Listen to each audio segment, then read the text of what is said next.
Okay, here I am, back in the game. Give- shit! I forgot to take a bed with me. God damn it! I made this big deal about getting beds, and I forgot to grab. Now I'm gonna have to come all the way back to get a bed. Um, logs. Logs. They're better than bad. They're good. Seems Oh. I have almost run out of logs. Well, I did replant everything. If you want to head over to the farm, they're probably all grown. Yeah. Well, I was harvesting for a while, so. I was gonna say, if you get a chance, go grab some of the sugar cane too while you're at it. We could use it for paper later. Mhm. I think once I run out of logs from building this, I'm just gonna go and work on the map. Just re. I was gonna say we're too far away for the farm to grow because we're not close enough to it. Yeah, that kind of sucks. I mean, there are birch trees out by your area, but I understand how much of a pain in the ass it is to sit there and just. By the way, it's looking really good as you start to roll up on it, although it took a minute to like load in. Mm-hmm. Um, this kind of looks like a giant mushroom cloud. It's kind of creepy. That? Yeah, it kind of does. Yeah. Did you put a ladder on the side of this? Side of what? Look, on the side of this thing right here. No.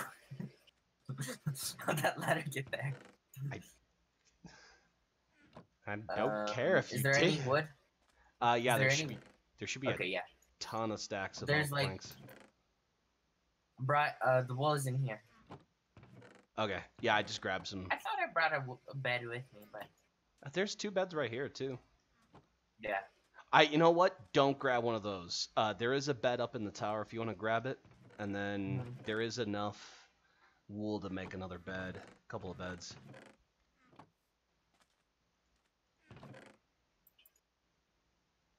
Yeah, purple bed and a. I'll just take this gray bed with me. Oh, I know where it is. I dropped it on the beach over there. I'll just have to go back. Oh yeah, over there in that area. Yeah, I'd set it because it would be kind of. I don't want the horses to despawn, and they can just standing up there. Mm-hmm.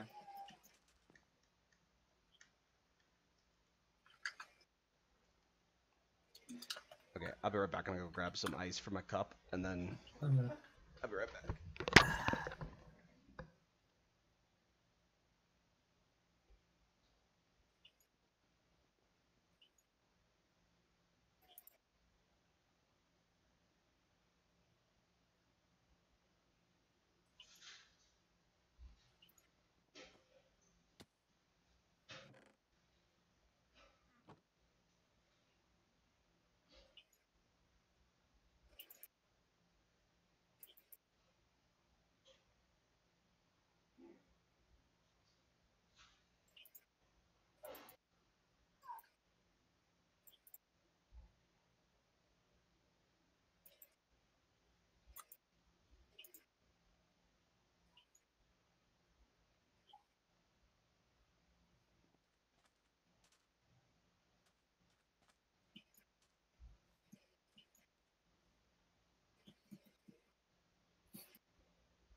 All right, I'm back. I'm back.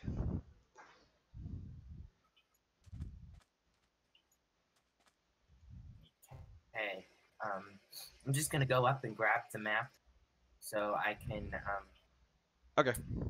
and Yeah. So the map 69 should be the center map, and then yeah, just grab the one you want to fill out, basically. yeah. And then that's basically what I'm doing. Oh, and the compasses, I'll drop off the compasses in the one place, and I'll take the map that I want to make and yeah, start to head over there. Even if you're on the edge of the map, take a blank Mhm. one, like, and just cross over the edge and start it, even if you don't plan on working on it right away.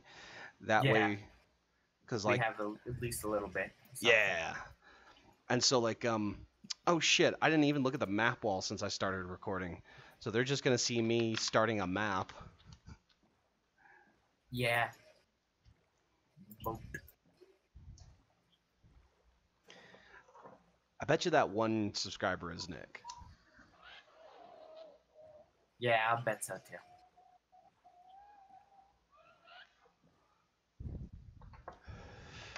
Are we friends on Steam? I can't remember. I don't think so, but my name is the same everywhere because nobody uses it. Like I've seen other people named Shogus, but never 00. After I'm done playing Minecraft, I'll add you, because what I'll probably do is jump off Minecraft and jump right to World War III. Mm-hmm. I've been World War III about. So it's a first person shooter that's supposed to so I don't know if you know this, but people have negatively looked at Battlefield 5. They're not too happy with it. I'm very familiar with the controversy. I'll tell you this right now. I've played it. It's not as bad as people like to make it out to seem. It's actually a decent shooter, Battlefield 5. But I think like people are way too. People are just looking for a reason to fucking get angry about something. But that aside, I don't like if it's a good game. I don't think it's worth it to be that bad. But like, I know a lot of people were more mad about the developers than anything. yeah.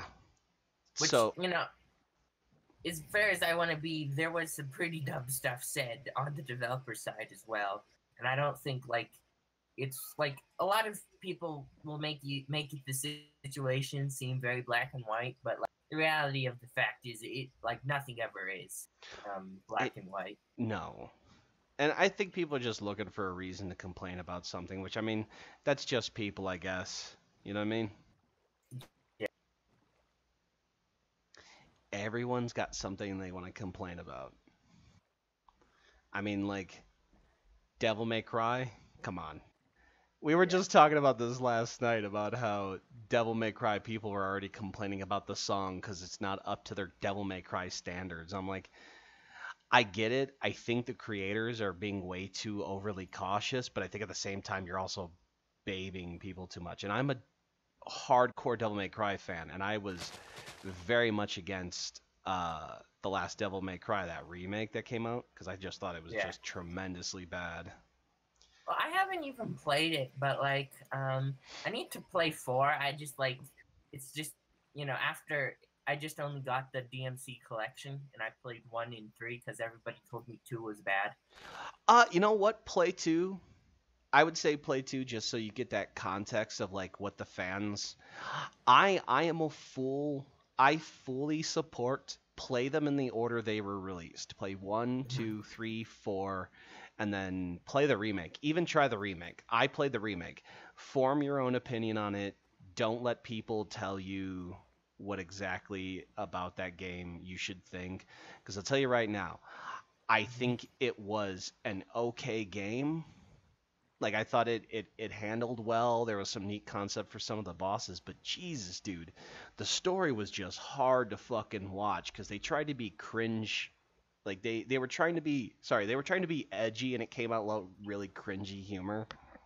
Mm-hmm. Like one of the spells they use like squirrel spunk. Oh yeah, I heard about that. That's like, oof. Like she mixes it in with her spray paint to do like sigils and stuff. It's very weird. I'm glad they're bringing back the original Dante, and actually I'm actually even more excited that the dude who did the Castlevania animation for Netflix is doing the Devil May Cry series. One of the things that I find interesting about 5 is that unlike it seemed like my impression is that like 3 felt very like it improved upon aspects of 1, but it didn't seem like apparently it didn't feature a lot of the mechanics they introduced in 2. And I find it interesting they decided to keep some of the good things about the reboot in You know what? If it was me, I would totally fucking play into it. Like, no one likes that guy. Well, I mean, fuck. Let's have him be the bad guy in the next game, having the original. Because, like, mhm. so people are so much more accepting of multiverse stories, I've noticed. Like, everyone's like, oh, it's a multiple dimension. Like, oh, that's so cliche. But, like, nowadays, everyone's just like, yeah, that's Yeah. an interesting story mechanic. Like, sure, Marvel's been doing it for years, and they kind of just put it in their. Well, I think it's because Marvel's been doing it so subtly for years that people are going to accept it. Also, Doctor Who. Mm-hmm.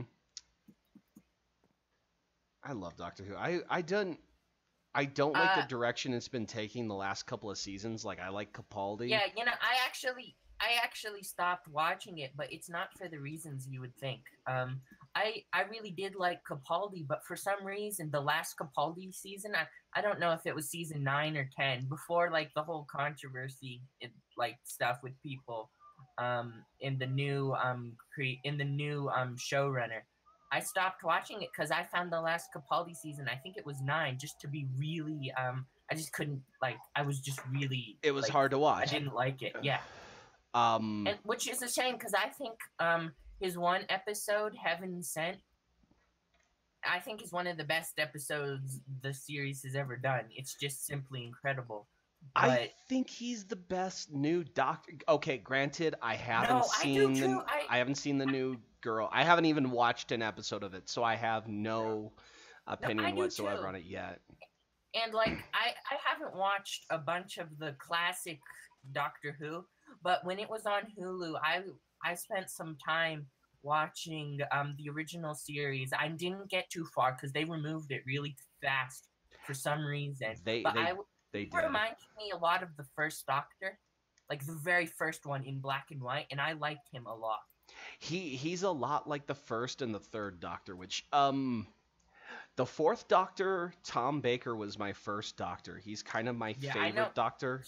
He's everyone's favorite Doctor, and that's why I love the anniversary one so much. Where like Matt Smith is like in the library, and then like Tom Baker's just like, Oh yeah. man, I wonder what adventures you're gonna go on now.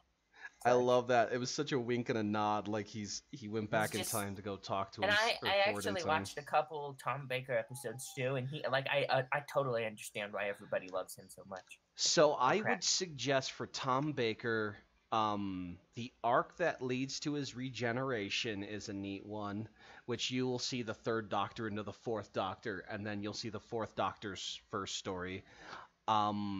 The E Space trilogy, which is three different stories that one of my favorite companions, Romana, who's another Time Hmm. Lord, Hmm. she gets stuck in another dimension with K9, the robot dog, and so like Hmm. that's how that's like she eventually comes back because it's Doctor Who and they can't leave any character gone for too long.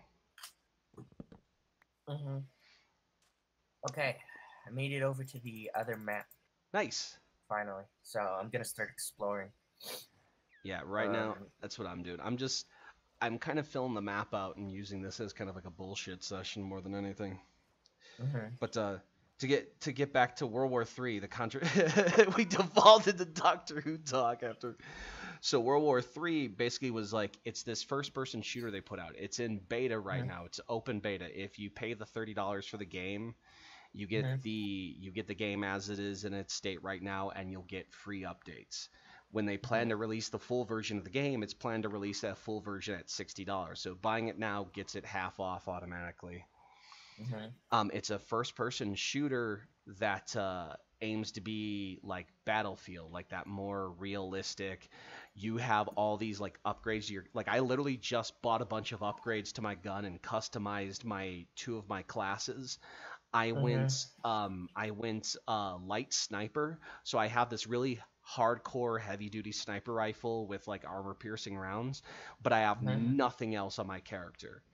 But then I have this like mid assault character with a health pack where like he has a submachine gun for like up close. I have a scar for the mid range, and I have a health pack and stuff like that.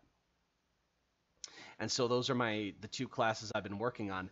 I'm trying to save up enough money so I can buy some of the tank busting stuff to be like my third class, the tank buster. But they haven't rolled out a lot of the tank vehicles yet, which that's another thing. Your vehicles in game, you can have customized tanks and stuff like that. There's vehicles on the map that you can get in, but you could also request drops.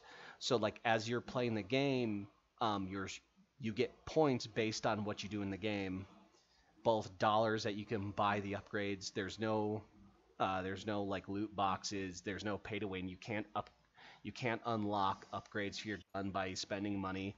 You have to play the game to unlock the stuff in game. And Well, that's good. and you could pretty much earn enough money to buy. Well, they give you enough money right at the beginning to kind of customize one of your loadouts to how you kind of want to play. Hmm. And they have a couple of presets that have like everything in it, so that like you kind of have a rough idea of like everything you want to try out at the beginning of the game. And I like it. I think it's really neat. It's a really solid shooter. I've had a lot of fun. Um, the only problem is it is in beta, so like if you want something, Buggy.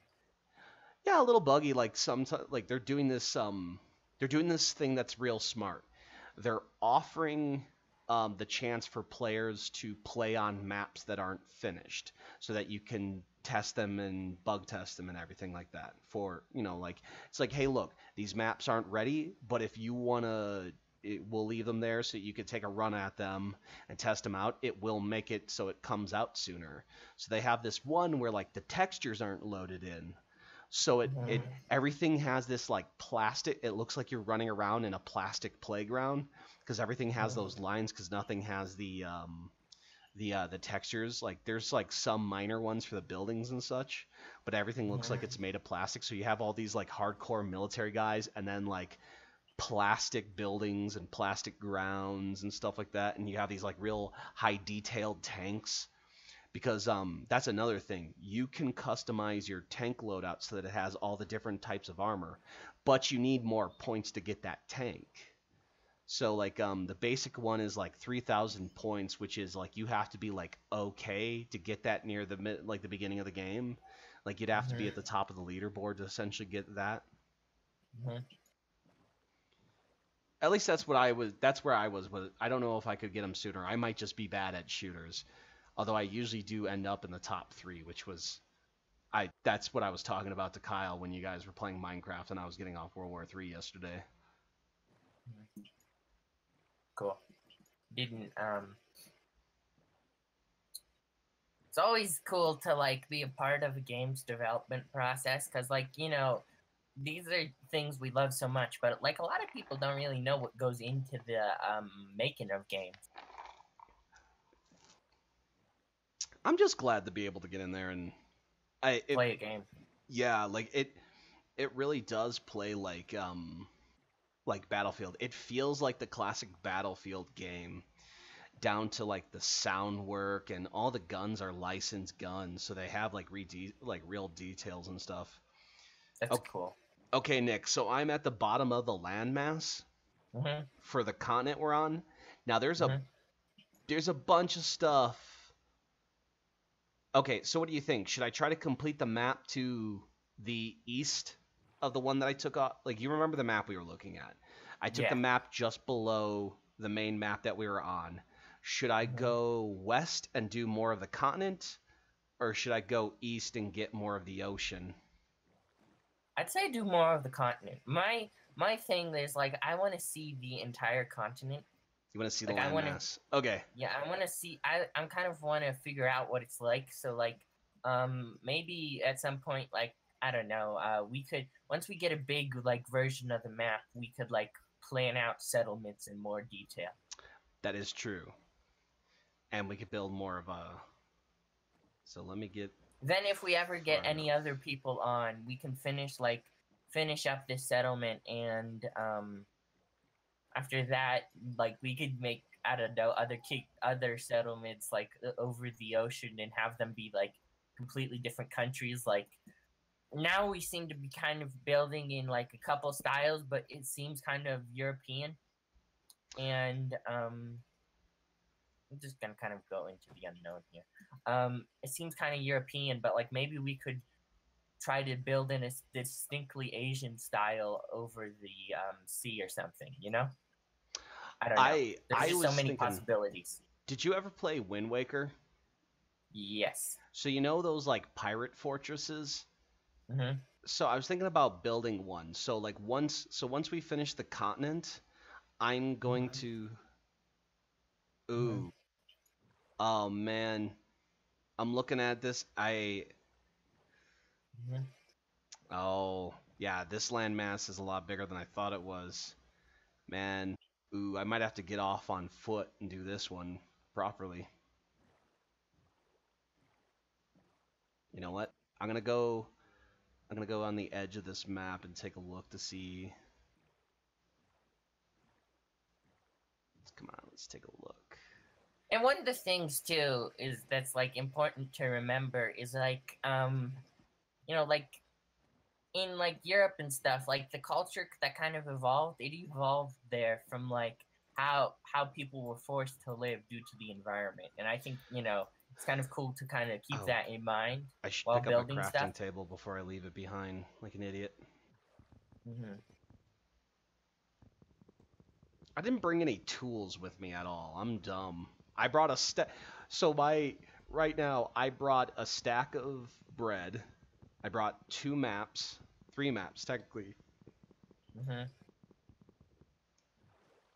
That's right. While you're in water, you mine slower. That's so Yeah, that stupid. that kind of sucks. That's the thing I hate the most about the most recent update. So yeah, I left with a bed, a crafting table, a stack of oak planks, 3 maps, a stack of torches, and a stack of bread. I've picked up sugarcane. Keep finding this big roofed forest on the Hmm. southwest side of the map, and it's kind of weird. Like I want to finish the map, but like roofed forests are probably the most dangerous biome in the game. Oh, because things that could spawn down there, plus the various animals, Well, yeah, like animals. things. It's some of the roofed forests. It's dark enough where mobs can spawn in them, and in other roofed and like, of course, in the places that it's dark enough, the mobs will wander away, and like then you just have like a big dangerous place. Neat. Okay, it's almost nighttime. Is it? I don't have my clock. I But this landmass is way bigger than I thought. It Like is. it extends in like a really large direction. I think we already have to upgrade the map wall by the time I get back, because I think if I keep going the direction I'm going, I'm probably going to need another map south, which means I should have taken 2 blank maps and a stack of 64 paper. Hmm. Which, by the way, if you see any sugarcane, just pick it up. That's what I've been doing, Okay. because we could turn that into paper to make bigger maps.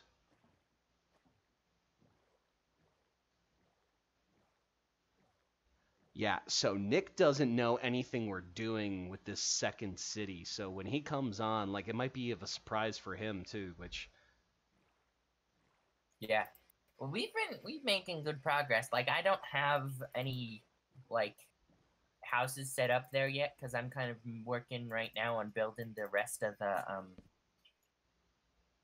the thing. mm-hmm. I'm in bed. Jesus, calm down. I'm in bread. I'm in bread. Hold on. By the time we get back to playing board games together, Carlos and Joe are just gonna be so confused about all the new memes that have popped up. They're just gonna be like, "What the heck are they talking about? Well, and What is bread?" once we start my campaign, which I wanted to talk to you a little bit about your character, Hmm. because I talked a little bit to Kyle about he's going to do the cockroach mech guy. Mhm. and he's going to be more of an engineering character. And then you said you wanted to be more of like the Han Solo gunslinger type, right? Mhm. Like, are you thinking you're gonna be like the driver, the gunner kind of guy? Like, I was gonna be like the the like pilot. You know, okay. I'll probably drive too. So the question I wanted to ask for you is, so he's you're going to be offered something to finish this mission. Mhm. And I wanted to kind of shoot it past you personally, like so for role playing sakes for your character, Mhm. I'm going to have the guy who essentially gives you your mission offer you your own ship. Like he's making you a mercenary group and he's like, "Okay, so you're going to be the ship captain. You're the owner of the ship. Now here's the thing, you have Mhm. to complete this mission to get this ship. Like it's a very very big, very very expensive ship." Mhm. And I'd so probably complete the mission. What did beca- I say I was gonna be like? I'm not sure if I was gonna be like a mantis or a person. Like, yeah, what would you think would fit better with the Han Solo thing? weirdly I see you being human because like again that I do Hans too, because like like part of Han Solo is flirting. yeah. So like one of the big things is like I could see you. So okay. So as I explained to Kyle, the game's going to start with you dropped off in this city on Mars called New Amsterdam in this area of Mars that's basically like if Montana was an entire country Mhm. and Montana, Kentucky was an entire country. And you're basically Mhm. going to be dropped off in this area and you're going to be given a mission to get guns and a mission to get yourself a car.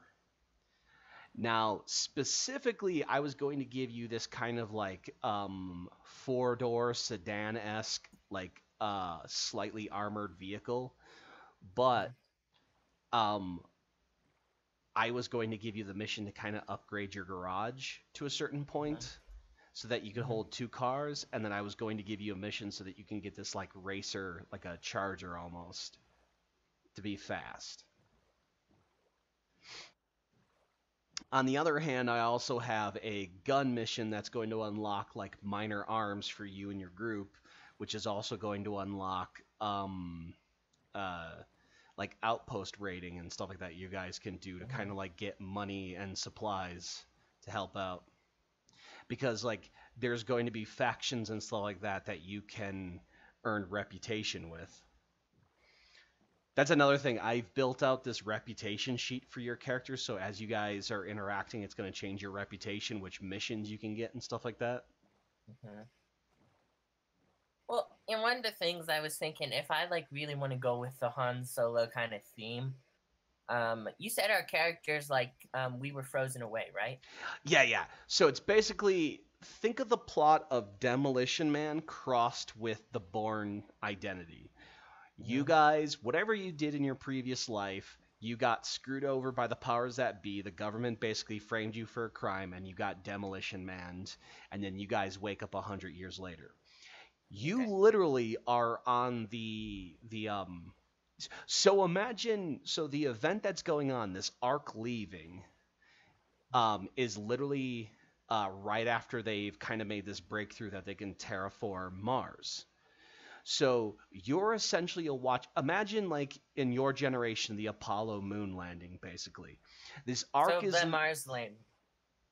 basically like so. This arc leaves, drops something on Mars, and then fires off past your galaxy and goes into deep space.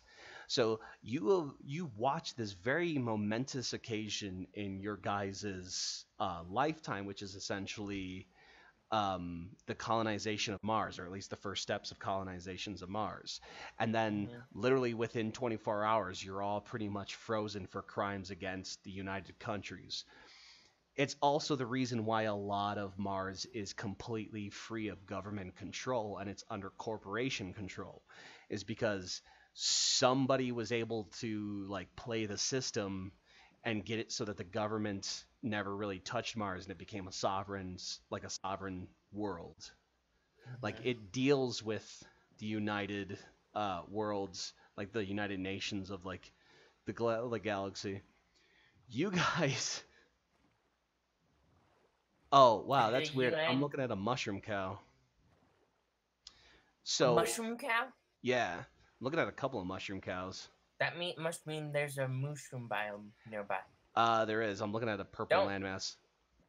Okay, then It's that's like really good because like no mobs will spawn, and mushrooms, they like you can milk them. You can shear them for mushrooms, but that's a total waste because mhm. they won't get their mushrooms back. But you can milk them for mushroom stew, and mushroom stew is actually it's a pretty good food item.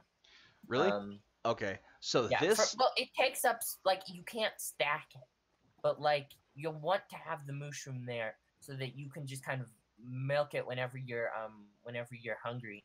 so And once we build because this mushrooms, sorry, yeah, go on. I was gonna say if you once we build the sea shanty or the sea town, I want to build the pirate fortress then here, because it'd be a great place to have as like a food area. Because there's yeah, tons. I'm looking at tons of mushrooms and mushroom cows. Do I just need a wood bowl? yes, Oh that's it. shit! I have a shitload of wood. I'll just walk up to these fucking cows and get mushroom soup. But like I said, you can't stack it, so it takes up a lot of inventory space. But Oh really? it does have the best saturation in the game, which means when you eat it, it'll take a really long time for you to get hungry again. Nice. Okay. And then I just walk up to them with a bowl and then just what, like left click, Yeah, right click. right click. All right. I think that's how it works. All right. Yeah, I just got a shitload of mushroom stew. Because anyway, but I asked you like about the campaign Oh yeah. like we were talking, and like the reason I mentioned because my guy, if he's like a Han Solo type character, then he'd probably be some sort of like debt slave, because like Han Solo was.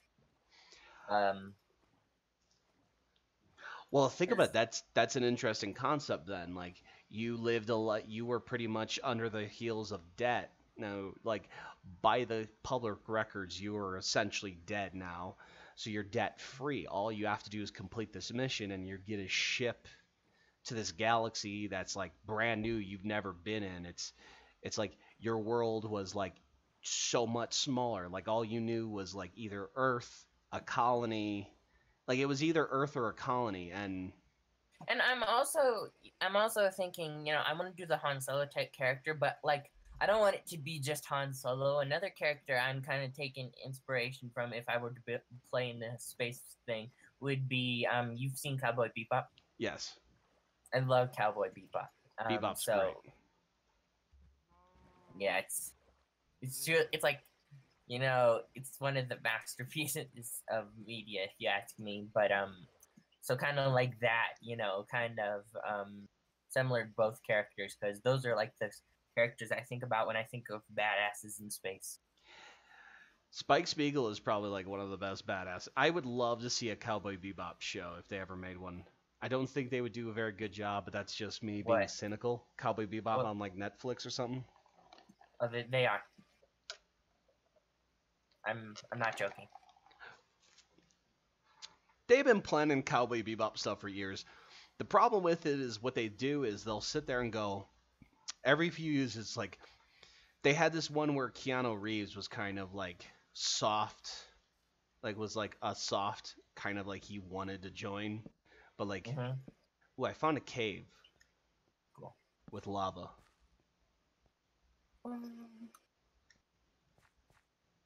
Nope, I know this. I'm gonna die and I'm gonna lose this map that I put a ton of work into. I'm not going into that cave. Fuck that cave. I be a pirate on the high seas, jumping on me bed, 'cause no person tells me what I do.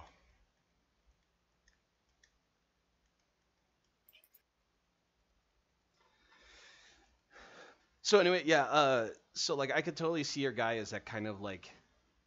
I like that kind of like you were a wage slave. You used to. You're kind of now free and clear, and you have this big world to kind of like play around with. it's an interesting concept. I can't wait to see how Mhm. it plays out. Now I wonder how like Carlos and Nick are gonna play their characters because Nick still hasn't said who he's going to be. Yeah. Oh my So God, yeah, like you and for my Kyle are character, going to be Chewbacca and Han Solo, or Spike Spiegel and yeah, Jet in Black. Jet. Yeah, basically. That's kind of like the idea. Really cool rock formation. Um. Anyway,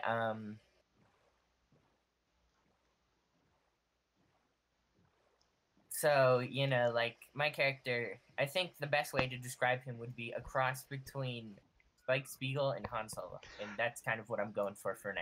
And let me ask you this: what is an activity not related to crime Hmm. that your character would want to do? Now understand, I will allow gambling, racing, that kind of thing, like cards, anything. Think of an activity your character would want to do beyond crime or military, because like technically you guys are a military operation at the current moment. You are technically a government agent at the start of this game. Now, whether you stay that once your mission is kind of over is completely up to you. Hmm. um, Um, you said there's racing, right? yeah, My guess is my guy. He might be like into the racing, like he would be into doing racing stuff, and that might be like something I would do. Like I'm trying to think about like it's one thing to say your character's a debt slave, but like how did he acquire those debts? gambling. He could have done racing. He could have raced and I'm thinking he raced and gambled on racing. well, you could always do that thing where like when he was young, he got indebted to the mob, kind of like Oh, I know. Have you ever seen Redline? no, but I'm familiar with the story. Okay, so Redline, he's kind of similar to like the whole Spike Spiegel character. He's like indebted to the mafia kind of because he needed to help buying his racing cars. Can I offer like a little suggestion for the character then? Sure. So I'm playing it off as kind of like 80s action movie stuff. Hmm. Maybe take a look at some of the archetypes of like specifically look up American Graffiti. Actually, Harrison Ford's character in American Graffiti. Okay.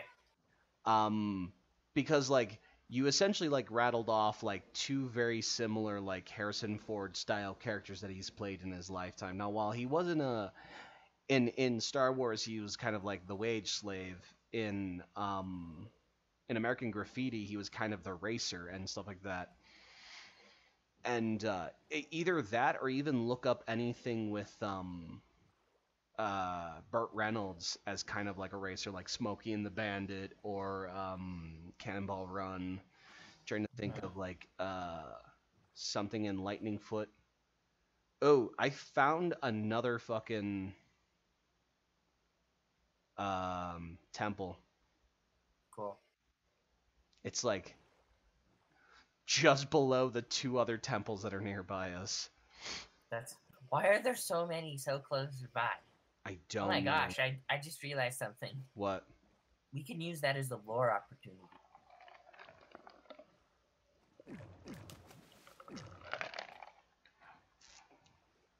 I don't Like, really know anyone else who maybe, plays Minecraft on here anymore.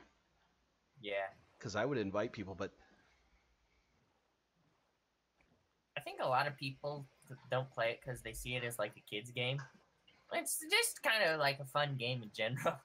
it's just a fun game to make stuff and go on it. Like I'm just having fun mapping the world, Yeah. finding little But like, islands. okay, so my idea is, okay, we have all those temples really close nearby. Maybe Catastrophe. like there's a Cthulhu race or something that lived there. Like, because they're very Lovecraftian looking creatures, the Guardians. Maybe like they were a race of um of like of monsters who ruled the world once before, but now they're gone, and only the remnants nearby. And like there was a massive city with all these temples. Like we could work on building that. That these some all point. used to be. This used to be like that whole bay that we're in right there used to be like a massive city until it got flooded. Yeah, well, not even Oh no no I no! mean Even more of the better. underwater temple. I was gonna say it's basically like Hyrule underwater. Yeah. That's so I don't mean to jump back to the Mars campaign, but I had a Mm.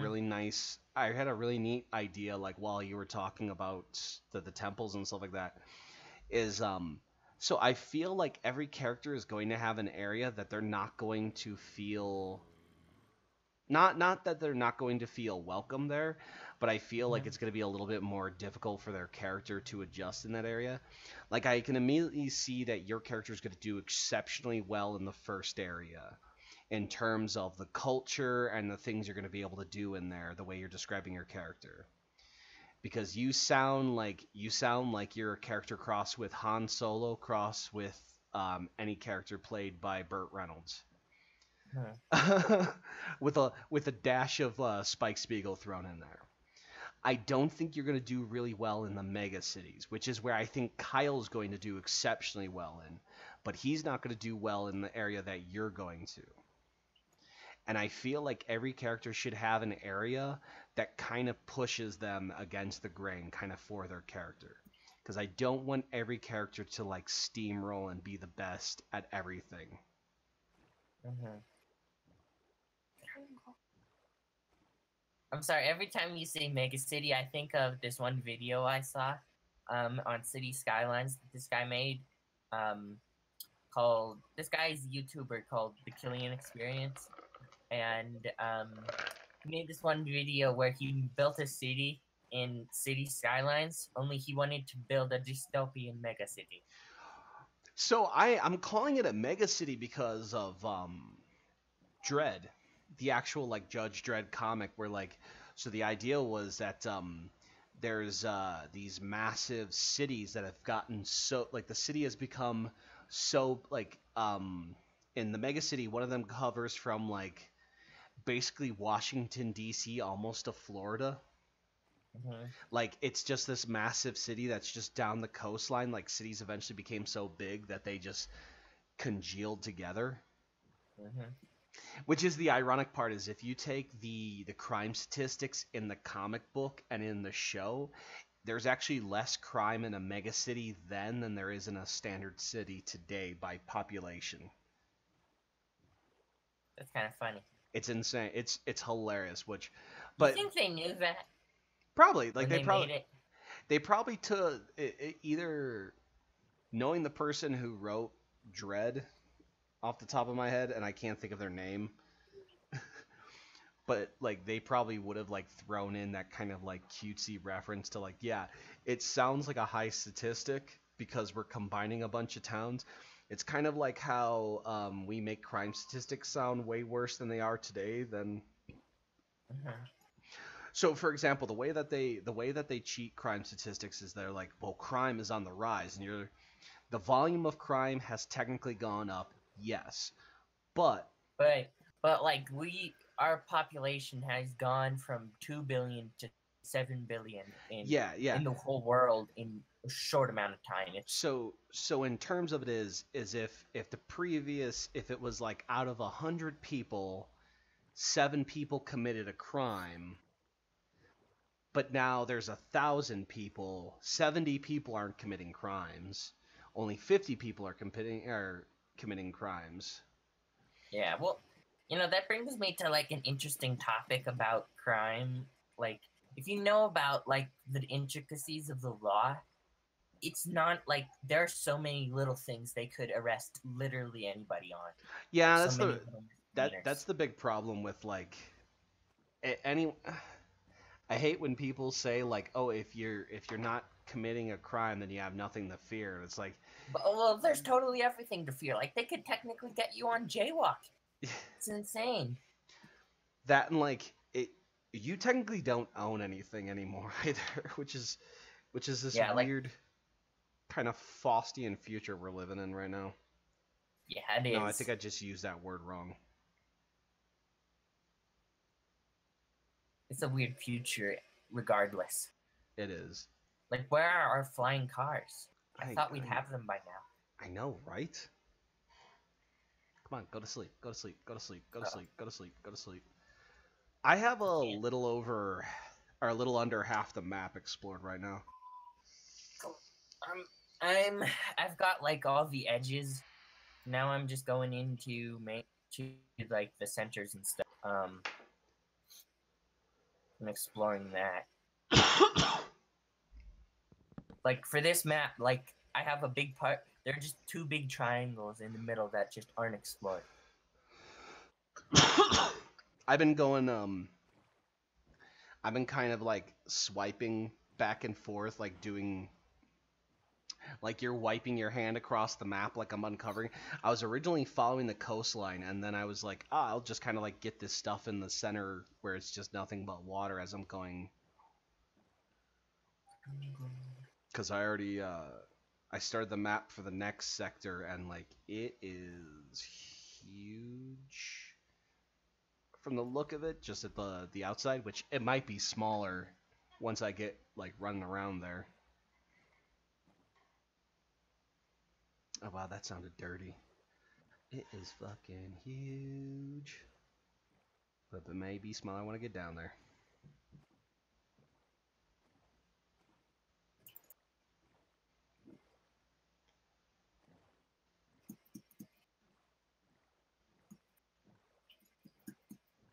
But I'm also in the process of making my own campaign. I think this is the first mountaintop swamp I've ever seen.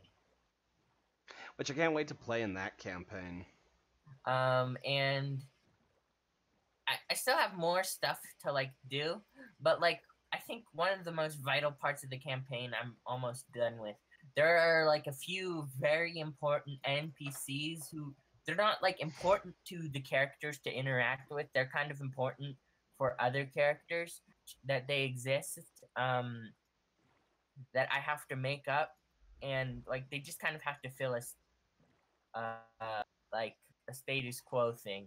But I have like NPCs, and I have all the NPCs.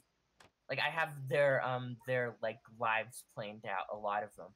So like I don't even need to make all the people in town. I just need to make like important people who you guys will probably be interacting with on a pretty regular basis. Woo! Because like TNT. a big, Sorry, I like found a big, TNT.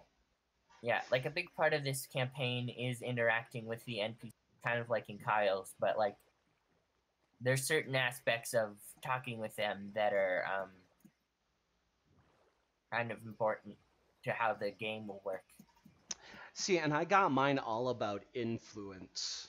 Who and what has influence and how that influence affects the world, like, is very much prevalent in my campaign. It's all going to be about like you you who you are influences the world. Like how you are influences the world. What is Curse of Binding? Curse of Binding means when you put it on, you can't take it off. Oh, neat. I found a pair of leather boots. I didn't put them on. Yeah, you won't be able to take them off. They'll fall off when they break I'm or not I sure. die. Yeah, when they break or you die, but I'm not even sure if that's the case. I think it may even be they'll stay on when you die. But I'm not positive about that aspect. The most important enchantment in the game currently, that you can't get through regular means, is called Mending. Oh, and I like, have one. I have leather boots, mending when on feet, +1 armor. Okay. So what Mending does is whenever you get XP and you're holding Mending stuff in your hand, they will repair themselves. Really, that's neat. Yeah. What we want is Mending books, and after we get Mending books, that's when I'm gonna like make diamond armor. So I have I have a fishing pole in one of the boxes nearby the lighthouse. So Yeah, and that's the best way to get the mending books is through fishing. I was gonna say that's what Kyle wanted to do. That's why I threw one of them in there. Yeah, we're gonna like. You have to hold down the right click, but there is a way you can like fish almost infinitely. Of course, your rod will break eventually, but like in my experience, a rod lasts about an hour of AFK fishing.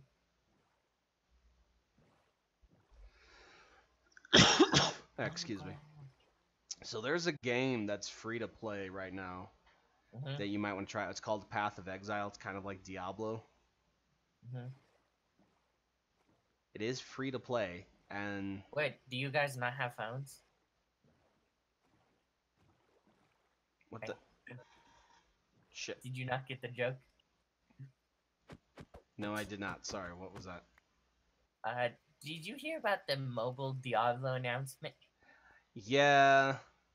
What, do you guys not have phones? It's like, I they could have handled that so much better than they did. It's kind of funny. hold on. I'm gonna disconnect for a second and reconnect. Okay. One of my keys stuck, and I was like, "Oh no, I am there." Oh, that's weird. The D got stuck.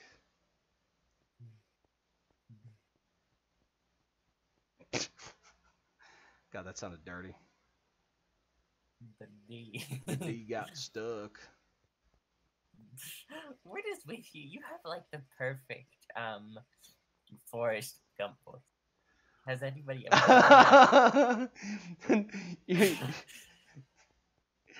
you know what's funny is I base it off of one of my cousins, like when I met him a couple times, and he's like, he was a very smart dude talking, but like he had that like slow drawl, like it almost felt like you never expected what came out of his mouth, but he always talked a little bit like this. That's funny. I wonder if it's like intentional, because like there are some very smart people who like themselves to come off. Wow, I found like this really cool lake in the middle of these mountains. Nice. Oh hey, I found iron. Shit, I don't have a pick. But like you can see it from the map because it's a pretty big lake, but it's like surrounded by mountains and it's like amazing looking. Oh, that's cool. Like I don't know, it'd be cool to like build like a little cabin over here or something to just like come out here and just be like, man, that lake looks good. We need to start like markets. I found a really nice place to build like a tower, kind of like a little fishing area. Like I don't know, like we need to build seaports eventually. Like we need to get to the point where like we could just build seaports. Where like okay, if you go this direction, you'll hit that area, and so like definitely build them around the continent. Mm-hmm. Which shit. So I got as much of the continent on this side.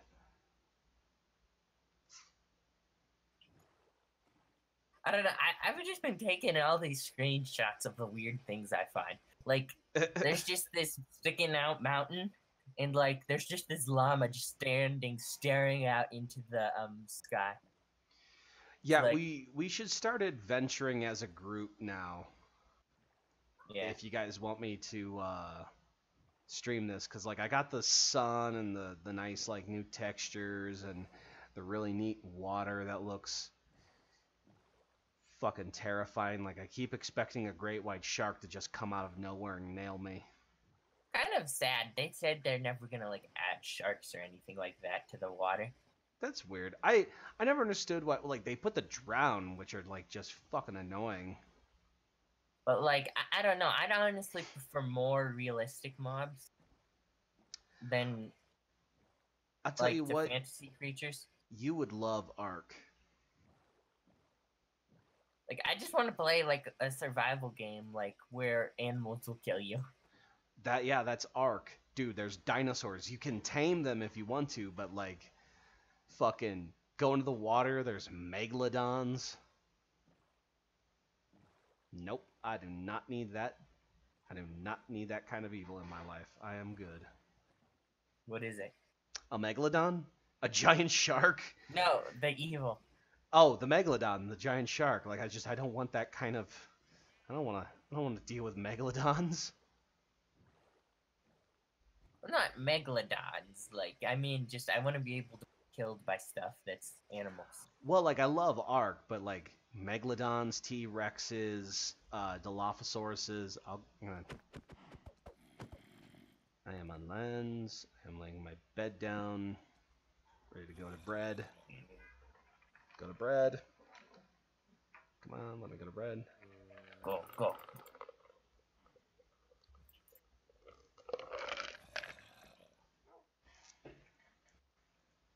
I can hear the zombie. Yeah. Ah, damn it. Gotta try over here. Nope, monster's nearby. Can't do it. Oh, god damn it. I'm going. Jesus, calm down. I'm trying to find an area where there aren't fucking the undead trying to kill me. Make me join their ranks.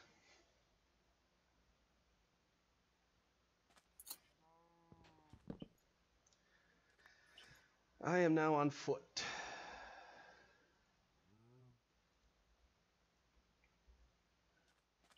I'm proceeding on foot. I'm gonna go up this way, get a little bit more of this area.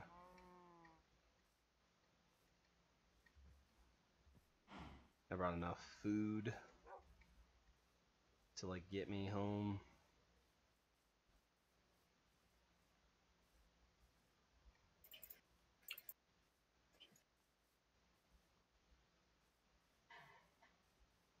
It's gonna suck once they do the next big update and we have to restart. Well, will we have to restart the server? I'm not. Do realms work like differently? I don't know if realms work differently because like I know when you're doing your own game and they do a big update, you have to like reset like your game to get like all the updates and stuff like that. And they're like, because we could keep going after the update, but I don't think we would get any of the. Ooh, I found a crevasse, and I see a shitload of iron down here, but I don't have a pick or any supplies to get down.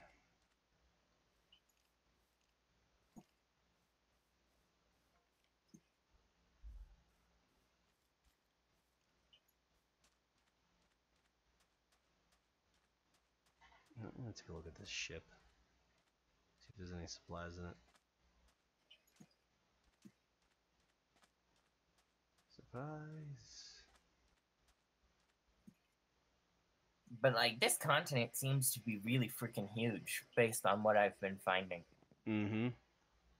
But I haven't found a single like in these dark forests. I haven't found a mansion yet. There's a mansion. There's mansions.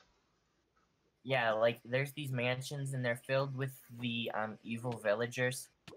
I did not know that. That sounds cool. There's these ones called Vindicators who use axes. And then there's these ones called Evokers. And Evokers are like the bosses of the mansions. Cool. Now I got all full leather armor. I'm gonna eat. But the Evokers are the bosses of the mansions, and basically they're spellcasters.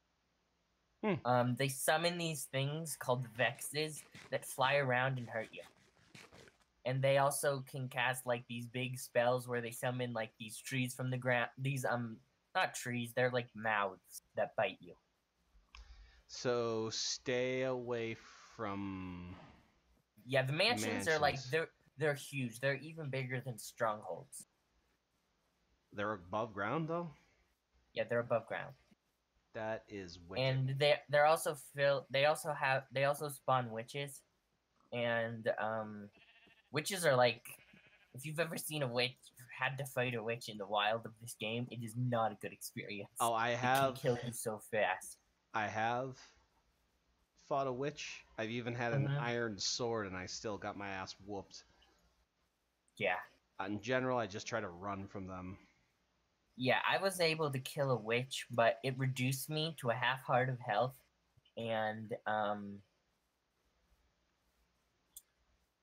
had to use two dogs who were like basically they were nearly dead at the end, but they both survived, and I was able to heal them back. How do you heal dogs? You feed them meat, Oh, and neat. you can tell how high they're like if their tail droops low, that means they're very hurt. But once their tail is like you can basically tell they'll be completely healed by the time hearts pop out of them. Once they go into breeding mode, they can't go into breeding mode unless they're full health. Okay. See, now we need a dog pen then. Yeah, they're pretty easy to get a lot of dogs. See, we should make one. You know what? No, we'll make a dog pen later. That's next up. I am really high up. I'm gonna throw my boat down and surf. Yeehaw!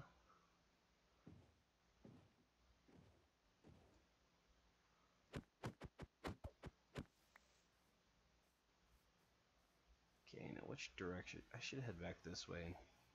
One of the things I'm looking forward to is seeing how Kyle's campaign ends, because it's been like we've been doing a lot of different stuff, and it'll just be interesting to like see how he decides to conclude it. Because like I'm not sure, like knowing kind of the theme of this campaign, it's not going to be like an epic boss battle. It's going to be more like a quiet fight or something, a quiet resolution. That seems to fit Kyle's style more. I could definitely see that.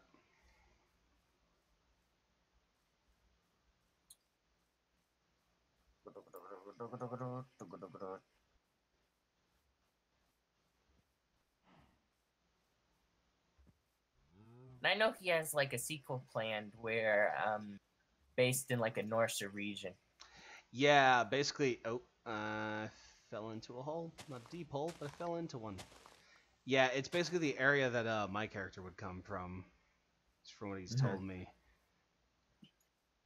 So like we kind of discussed it.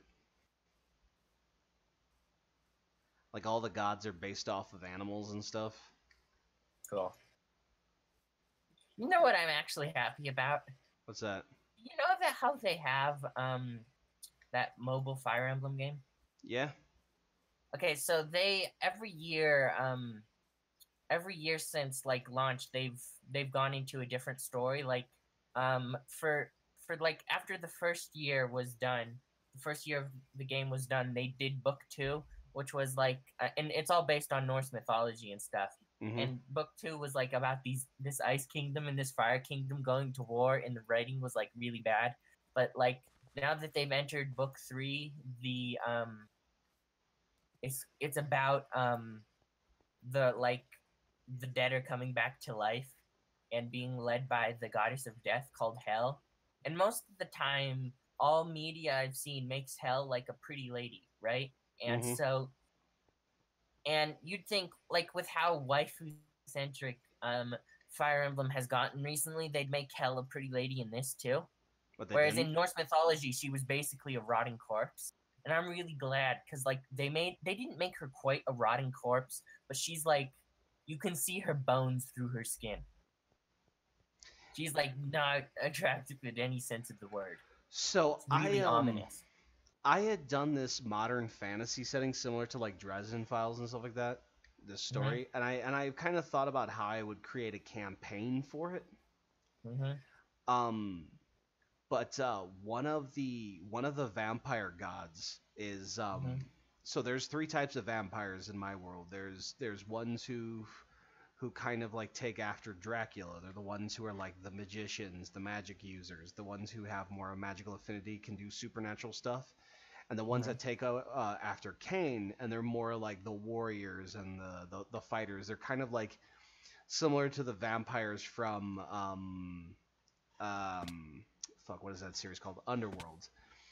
And then finally there's the Nosferatu, which are these like monstrous cockroach creatures. Those are always my favorite kinds of vampires.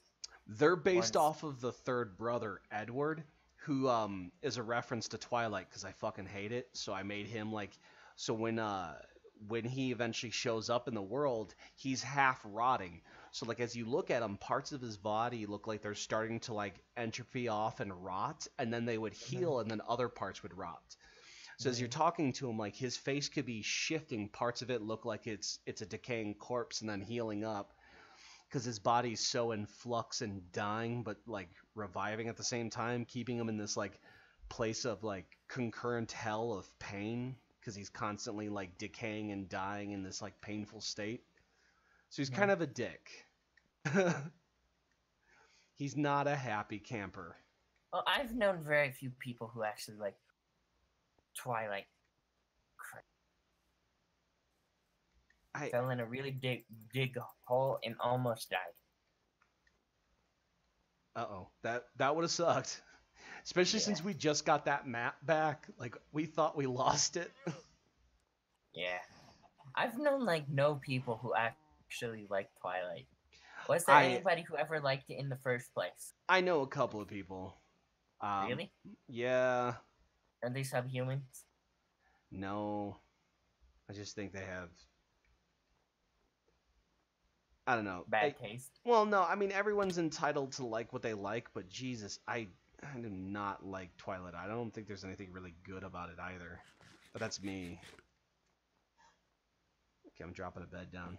Man, you should see the picturesque valley that I'm like currently camping in. Cool.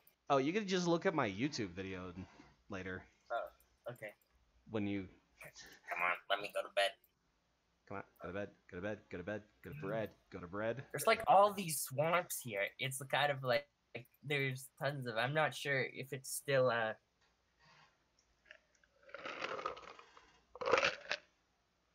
Okay, 1 second. I need to use the restroom.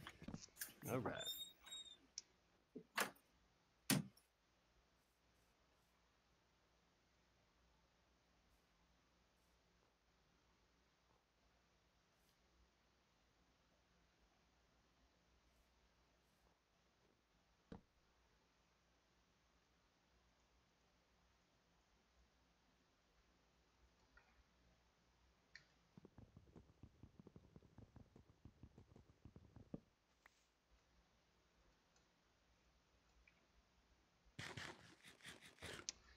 Eating some mushroom stew. What's a man supposed to do? But just eat a little bit more of this stew. Oh wow, I could have fallen to my death like an idiot there.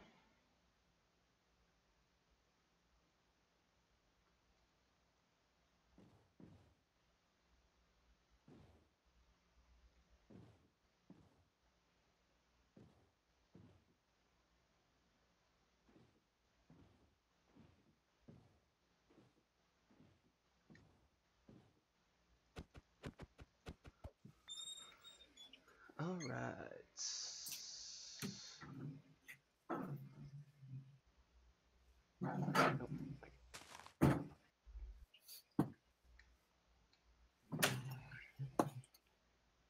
Oof. Okay, I'm back. See, that modern fantasy is a world that I'd consider going back to do a campaign for. I just have to do a bunch of work to make it fit.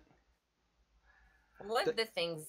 Alright, go ahead. Oh no, I was gonna say the Mars campaign's so much easier because like I just rolled another sci-fi campaign into it, and like.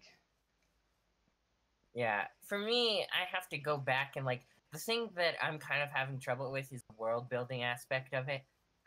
But I have to kind of go back because like it's set in the D&D because that's what I originally wrote it for. So if I could make a suggestion on world building, so I find that things tend to snowball in world creating when you start looking at the so stop looking at the macro and kind of take a bit and just like explain to yourself why something happens the way it does on a micro level. Like for example, well, okay, so you know how I explained the Novakin, how they work. They're essentially like an energy jellyfish with a like very thin, almost like rubber-like layer. that they're a very more that so like what does that do on a micro level? You create a species who has a much higher sense of mortality because like at any moment something could easily cut them open and they die in an instant. It's almost as though like it's similar to people who have like are deathly allergic to food allergies. I was listening to this podcast by this comedian Jason Mantzoukas, and he was talking about how he's allergic to eggs, and he was very aware of this as a child, and so like he had this real big sense of mortality at a very young age, and he believed that no kid should have that because like he has this like weird sense of life and stuff like that, like it's kind of like affected his humor in a way.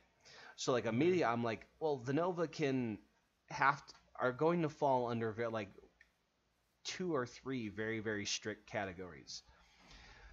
Those who are so flippant about life because they just don't care that like they could die at any moment, like so they want to live every moment that they can, and those who are very stringent with how they live their life.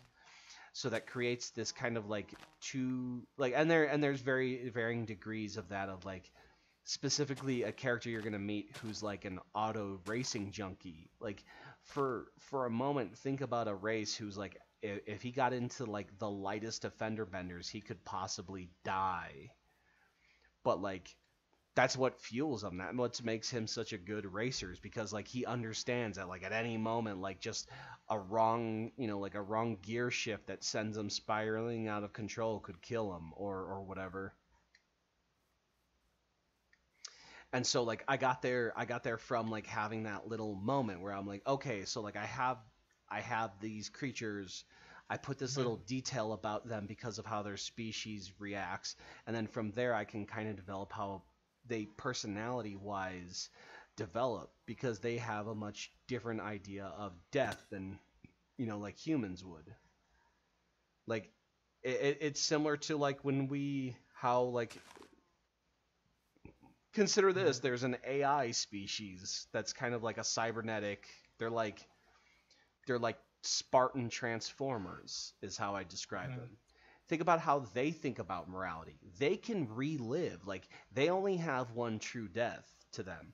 They can die 100 times, but the one true death only comes, when they've lived enough.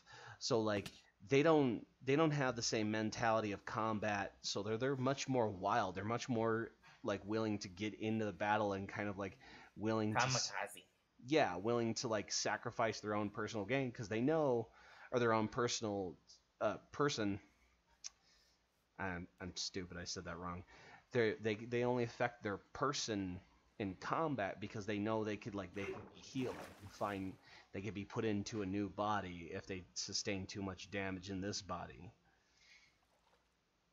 And so they have this like weird but they have like unlike so I called them the legions because at first they were like one AI that was like many, and then as they started having these experiences they couldn't just look at themselves after like as like this one who had this experience cannot be part of the same collective of this one who had this experience because these two had two different experiences that would evolve their personality and how they react differently.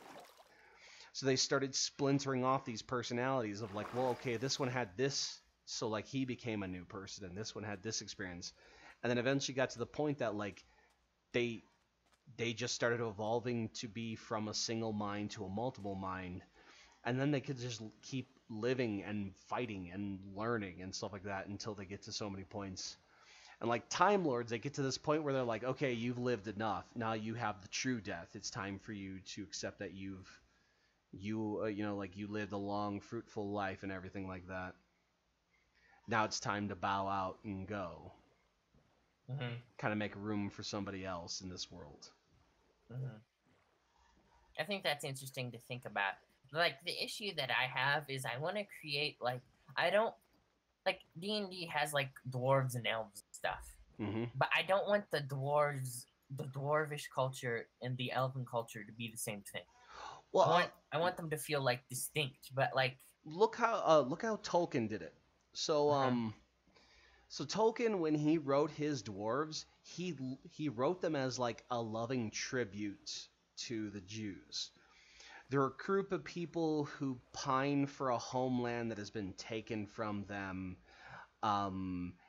There's a point where like the stereotype is that they love gold and stuff like that. And while just like any species, yeah, there are greedy people in their species. Like the fucking the race of man has fucking greedy people in them. It's why the One Ring is still around, was because there was greedy humans. Um, but like he he decided to go from this point of like, well, let's compare them to a real group. Let's kind of like compare their plight and their evolution and their personality to a real group that exists in our world in some way.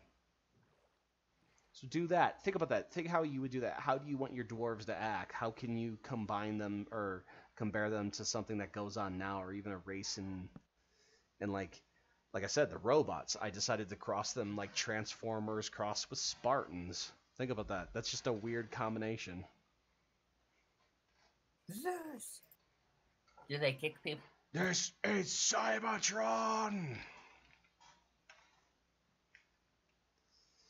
Uh, you'll encounter those guys almost immediately because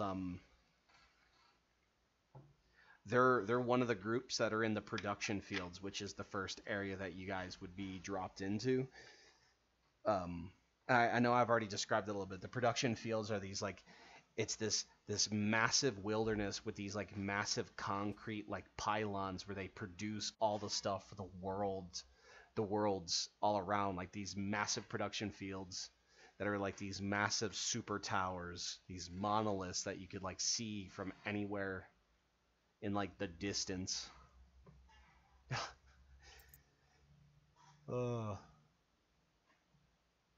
but anyway, yeah, they're in that area as kind of like they're hired on as a private police force. The group that's there, I based them off of the Pinkerton Detective Agency. Because I don't know if you know this, but at one point the Pinkerton Detective Agency had a standing army bigger than West Virginia. Yeah, I think you said Oh yeah, that's right. We were just talking about this the other day. that. Well, I kind of have an idea for like what my elves would be. But I think it's interesting to think about like elves in fantasy, they live so much longer than everybody else, right? Mm-hmm. Like, well, how would like living so much longer affect you? You know? Would you be more Do elves always live longer? Because in like I've D&D they definitely do. In Tolkien they were basically immortal. they were okay. So that's interesting thinking about Lord of the Rings. They were only technically immortal because the it's really hard to explain, but they were essentially immortal just because of the One Ring. That's why once the One Ring was cast into Mount Wait, what? Doom, they had to dip out. Yeah, they were only really kind of immortal because of the One Ring. Because once Oh, did they explain it in the Silmarillion? a little bit, it's really okay. It's really hard to fucking explain. Like, um, I. So to explain it, you would have to essentially explain how Tolkien more or less had magic in their worlds. So, for example, the reason the elves had to leave was they we there was this symbiotic nature between magic. Hmm. Good and evil had to coexist. They had to. It wasn't a question of if they could. They had to. But the problem is, man presented something very different about humanity, or something very different than the other species. Like the elves were more or less good; they could be corrupted, but they were more or less good. The dwarves were more or less good, but they could be corrupted. Now that's why the dwarves lost their home. The problem is, humans are so much better at being evil, also being good, but more importantly, being evil than any other race. So you essentially had this species that like we had to give up the whimsy and magic of the universe to get rid of the evil. Like you had to essentially sacrifice the things that like made us special to get rid of the things that could potentially destroy us. Hmm. It's kind of sad, Hmm. but like at the same time it's a very interesting concept of how you handle magic and all that stuff in the universe, in that universe at Hmm. least. So that's why once the ring was destroyed, the elves left and the new age of man started. The new age of man represented the age where there was no magic or whimsy. It's why the worlds changed from that point on. Anyone who had direct influence with that kind of magic had to like let go of it. That's why Frodo had to leave and go with the elves. It's a little depressing. Yeah. That's kind of one of the things that's beautiful about the Lord of the Rings. It's hopeful, but at the same time, it's very bittersweet. You know? It yeah, the world may end, or the story may end on a better note, and life will go on. But at what cost? Did we give up the things that made us truly special? Yeah, that's Tolkien had a way of telling you a very, very sad fairy tale. Like a fairy tale that still had a sort of a happy ending, but yes, a very, very bittersweet at that happy ending. And so, I don't know about you personally. My favorite, like the in the movies, the part that always like gives me the like feels is like the end where they make Aragorn the king, and then oh, and he and tells the then like hobbits that no one that they yeah, no longer kneel or something like that. Yeah, yeah, the fucking that's part always where oh. yeah. You go ahead. Oh no, I was agreeing with you. I'm like, yeah, that part always gets me. And I it's an interesting thing. Like the hobbits, like are kind of you can kind of view them as like Tolkien's way of making a statement about how like people, the littlest people, are maybe the most important. But definitely, and like even the idea of like they're the least incorruptible because like they they are simple. so Tolkien was weirdly into like power levels and stuff, by the way. Hmm. So like for example, like one of the things is like, oh well, why can't the Eagles just take the rings to Mordor? So the god of the Eagles, his name, God, I'm trying to think of his name. It's been so long, but it was essentially a pun on Deus Ex Machina. Hmm. And I recently heard a podcast state like that said that like in their research they found like in Tolkien's notes and stuff like that, he absolutely hated having to use them. And he only used them when he had no other way of getting the heroes out of the situation. Hmm. But like for example, if the Eagles were to get the ring, it would essentially be like, so think of, you've seen Dragon Ball, correct? Yeah. Why? So imagine the hobbits are Krillin. Hmm. Um and Sauron is like, I don't know. God, can't think of a good comparison. Like let's just say like Sauron is like Piccolo Okay. in terms of like overall strength. The Eagles are somewhere around a Saiyan. Okay. And now imagine Sauron with the ring, like, is Piccolo if he was as strong as a Saiyan. Now imagine a fucking Ingle with that ring. Oh, so they'd be like. Yes, the powers you get are equal to you. That's why when a hobbit puts on the ring, that's why Frodo went invisible. That's why Bilbo went invisible. It's why when Sauron put the ring on, he became Macho Man Randy Savage with magic powers. Like that's the difference is like Sauron, like when he would put the ring on, it gave him like tremendous strength and destructive power. When the hobbits put him on, it made them invisible. That's the difference between the two. Um, and if you fucking give it to the Eagles, you're literally talking about a force of nature or a god who, like his creatures who can like go anywhere or do anything. Now give them the fucking ring, and all of a sudden they're the most unstoppable force. Like, yeah, you essentially gave the most like powerful thing that like gives you a power up based on your like ranking in species, like it's Dragon Ball. That's interesting. I didn't actually know that. It's uh, it's been so long since I read the Silmarillion. Bless you. Yeah. Thanks. It's probably been years since I read the Silmarillion, and I honestly don't remember a lot of it. So I could also be getting details a little bit mixed up. So I'm also basing a lot of this on this podcast I just listened to that was talking about it, and I'm like, okay, I vaguely remember that. Which I might not remember anything, and I'm just completely fabricating all of it. Well, this has certainly given me some things to think about when it comes to like the world. I need to like, I think my issue was I like made it too big, if that makes sense.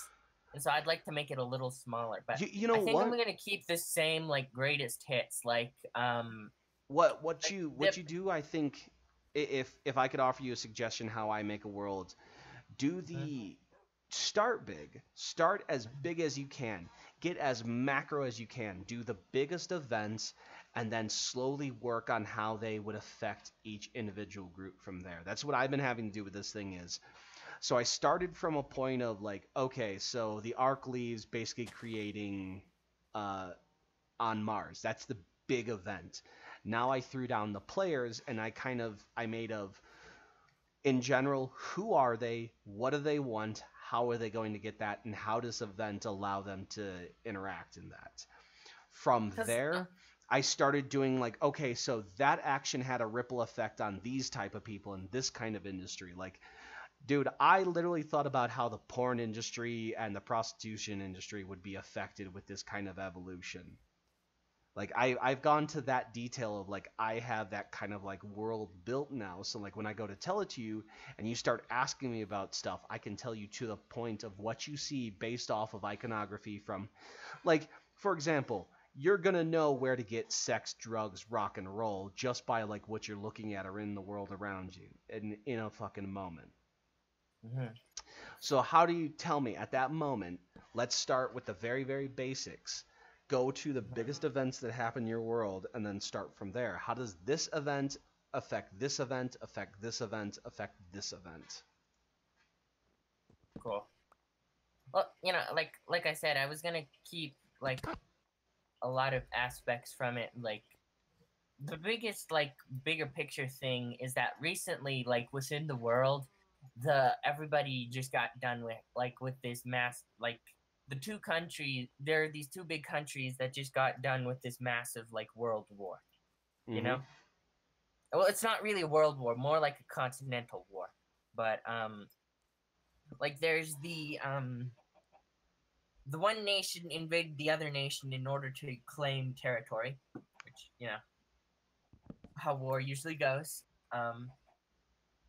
And like the idea is that war took 100 years to finish, and like it's been done for a while now, but like I guess I kind of want to feel like the ramifications of the war.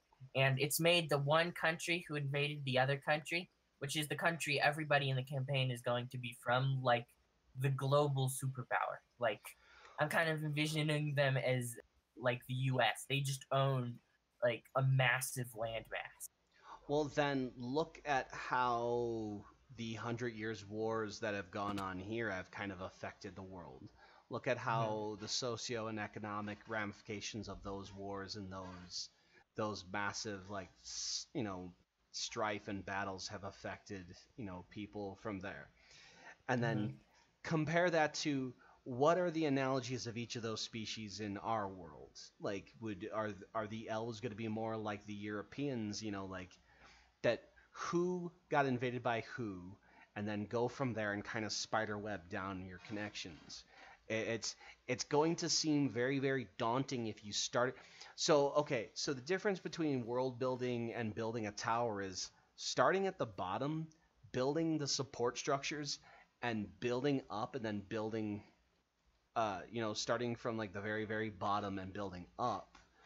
Whereas in world building, sometimes it's okay to start from the top and work your way down. Okay. And like another concept that I had is that like 1,000 years prior, um all like the humanish races, the humanoid races were all like slaves to the dragons who everybody worshipped as gods. But then like there was this one country of like people who went and they're like, hey, we're sick of this, and played the dragons. And then every like a bunch of other countries formed, and those guys are the country who got invaded and got their butt kicked. Mhm. And so like those are like the two ideas I have mostly, and like they kind of demonize dragons too, whereas like sure there were dragons who ruled over people and had them as like slaves and food and stuff, but there were also dragons who were like kindly gods, you know? And you know what? And that's fine to like use that kind of like that thing in world development. So okay. So for example, out of the Mm-hmm. species, look at each of out of the species operate. What social ramifications would that kind of had to? And that's Mm-hmm. just, by the way, that's just a question I came off the top of my head. The social ramifications of that kind of thing of like, how do businesses operate? How do businesses look at this? Like what when a look at the industries, how the industries would evolve, how the species would evolve, that kind of thing. I'm thinking like that because from my campaign, you deal with corporations. Mm-hmm. Um, but like, oh, there, it looks like there's a massive ocean on one side, and I don't have an extra map to start planning that area out. Okay, I gotta go take a Mm-hmm. leak. Save Okay. that thought. I just logged out. I'll be right back. Okay.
Holy crap, it's coming down out there. Is it? You Yeah. guys getting a lot of snow? I mean, like, a lot for this area. It while it's not gonna be as much as you, it the problem is like they don't fucking ever really plow out where I live. And I'm in the middle No, of the city and they don't plow like the small streets. Mm-hmm. And they don't like know how to deal with snow here either. No.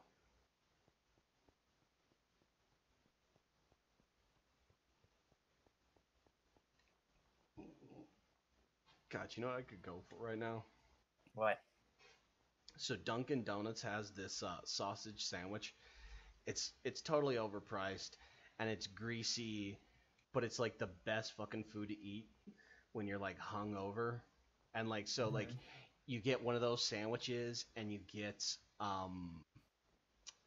a large coffee. Like Mm-hmm. I like to do like I like iced coffee when it's like cold outside or when it's warm outside. So like Mm-hmm. during the summer, I'll go get like a giant ass iced coffee, and it's really good. And I usually don't get any flavoring because what I do is get their like coconut milk and stuff like that. Mm-hmm. It adds a really good flavor to it, and you don't need to put as much sugar. Mm-hmm. It's my pro tip for Dunkin' Donuts. Just get the dairy free creamer, like the coconut milk. Don't get Mm-hmm. any sugar. So good.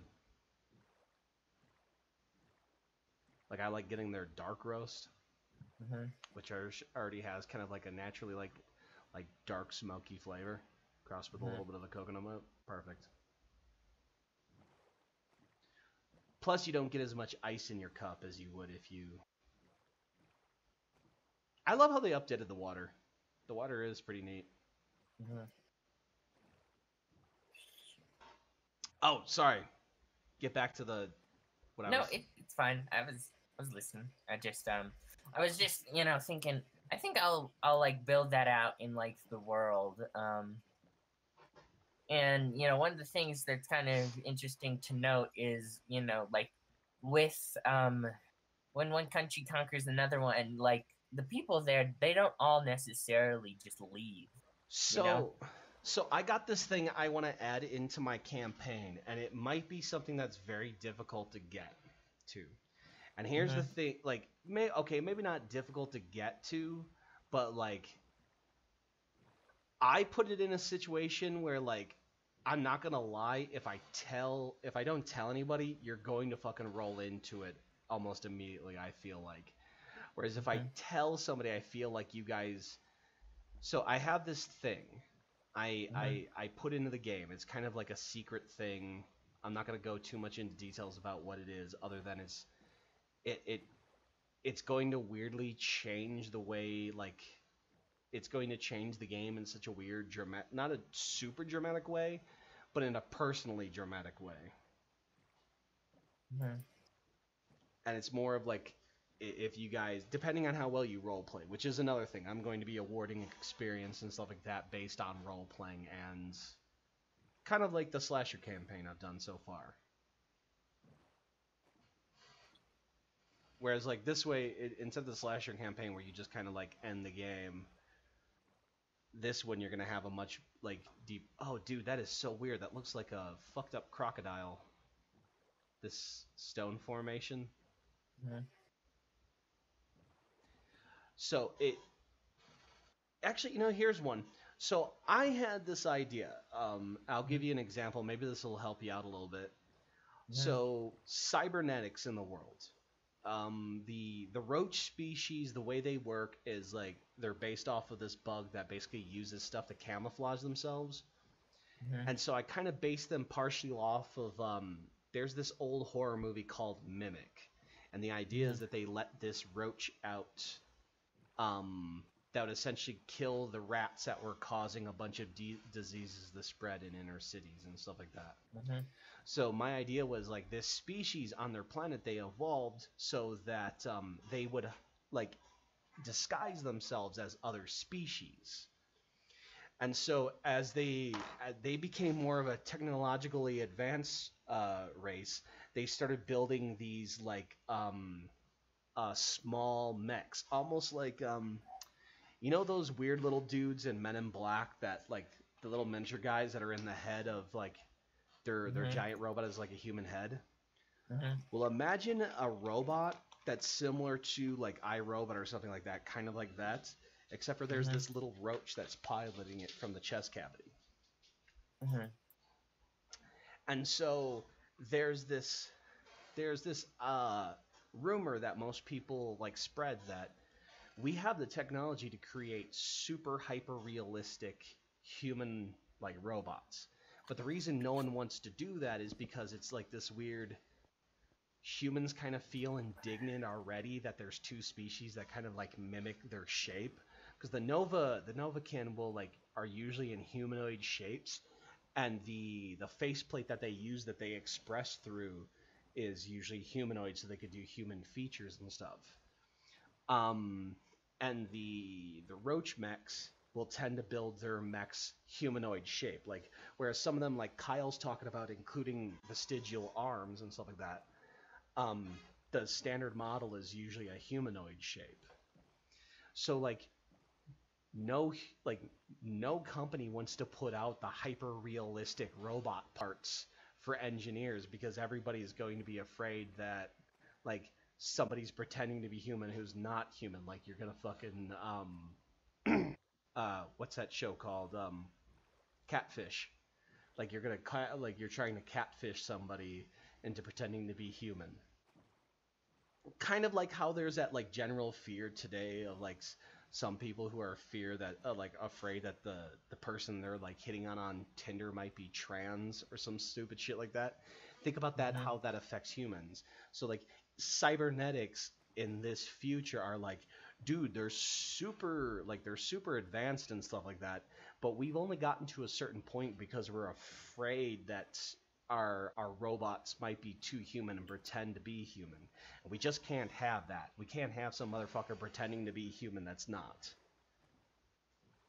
And so like that's like a little detail I've added into my world based off how technology would have advanced.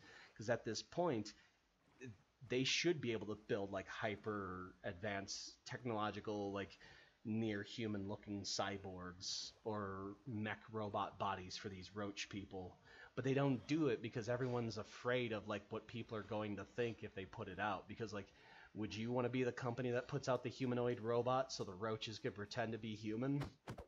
Hmm. It'd be like if a company puts out a paint that like dyes your skin to make you look black, or prosthetics. Like people would be But very, gee, I wonder why nobody has done that. yeah. Like so that's kind of like the context of that is like no one's like stupid enough to like do that. Okay, there's just one slice missing, but I've mostly finished this map. I got like a little over a third on the other map, and then I started the map that's like a majority.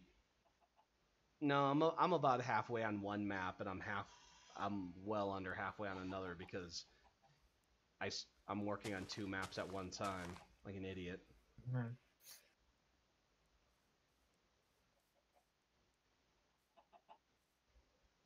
Gotta go this way.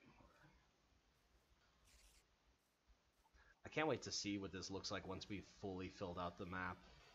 Hmm.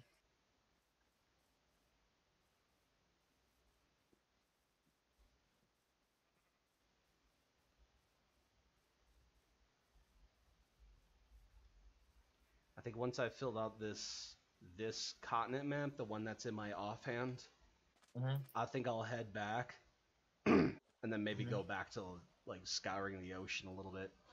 Hmm. Or I might just get off and play World War III, depending on how I feel. Hmm.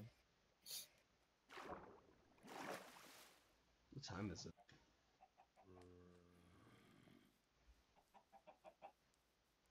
230. No, 220.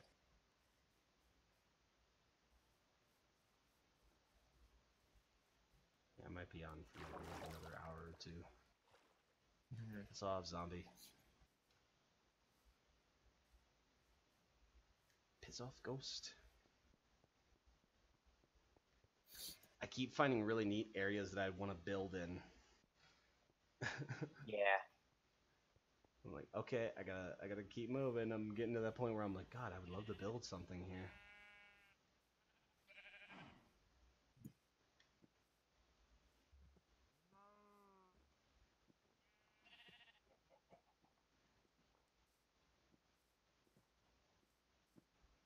Yeah, I hope that helped with any ideas for you to do storytelling. To kind Well, of no, like evolve your world. it definitely does. I just like, I had, my issue was I had just had so much written down for it, for how the world is, and I just didn't want it like to overwhelm any potential like players. You know what the thing is? You gotta let the world wash over your player and find out things through talking to people. Like I've thrown a lot of details at you. Like Hmm. honestly, like you would have had to talk to probably a handful of NPCs to kind of get those rough details. Probably like 3 or 4 people. So like in terms of like that, you, your character may never find out about the cybernetic thing. Kyle's may if he Hmm. goes and talks to people because he wants like. But I mean like there's ways that like you'll figure that stuff out. Hmm. So so for example, like let's just take that detail since I'm probably going to be starting the Mars campaign before you start your campaign, correct? Hmm. Oh Just yeah, totally. kind of look at how I've just described two very large concepts in the world and how they affect people in said world. Now, take a look at how I implement those in game while you're playing, while you're communicating with the NPCs. Like, you can have a ton of stuff written down, but like, look at Lord of the Rings. Look at how much information I told you about the Lord of the Rings based off the Silmarillion, which is essentially just a notebook full of like notes that Tolkien had written, so that while he tells the story of Lord of the Rings, he understands why certain things happen the way they did. Like, just because the information there doesn't mean you necessarily have to use that information. Because I mean, maybe that never occurs to the player. Maybe like the reason for something happening, or the reason why the world's working the way it is, never occurs to the player to ask why. I mean, sure, you might have commented on the fact that, like, well, why don't the birds ever get taken to the rings? You never got the chance to ask, hey, Gandalf, why the fuck don't you just get the birds to go do this shit? And he would have explained, like, that would have created a terrible evil, like, that even Sauron wouldn't be able to match against. Like, think about that for a second. Mm-hmm. But I think that's also what's the difference between, like, a very interactive medium, like a role-playing session, compared to, say, a book or a movie. Like, sure, now you could probably create a really high-detailed Lord of the Rings style Skyrim type game where, like, you could go anywhere and explore the information of this world. Like, you could do that in the MMO, actually, is go find out information about the world that you didn't know beforehand.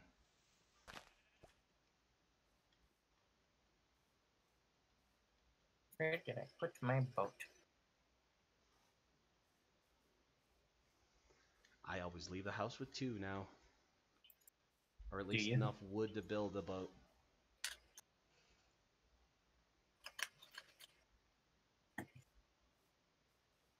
I'm not trying to fall from a high location anymore, so like everywhere I go, I'm like looking down, and I'm throwing the boat down if I can't really see real well where I'm going. Yeah, that makes sense. What's the height on the boat? Is there a limitation on how high you could drop far on the boat, or? I have no idea. I don't think there is, but I may be completely wrong. I think not right now, but we eventually should science that and see what it is.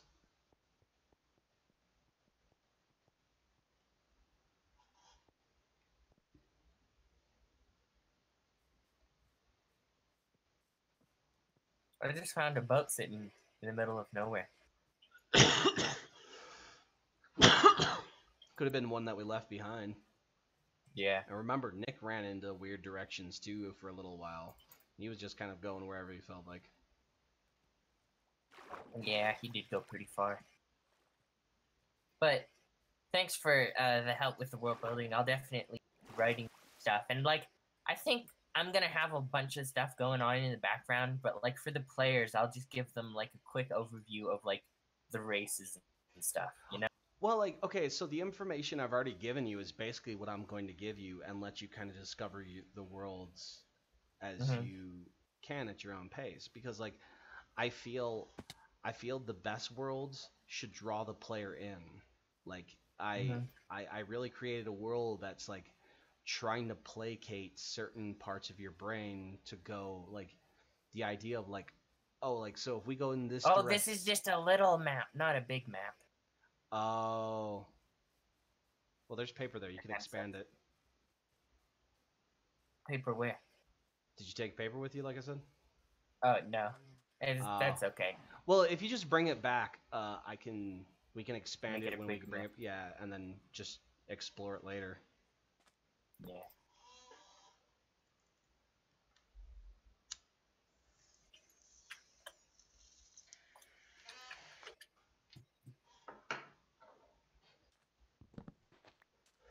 I come from the Stephen King ideology of anybody who's a storyteller should consume as much media as possible. Oh, I do too. I try to do that. Because I forgot which game developer once said this, but like Every game developer has read 2 books and seen 2 movies. And and every story they tell is a evolution of that. Nope, too dark. Not going into that cave. Not dumb enough to go that way. I believe that like everybody has like a story in them based off of those.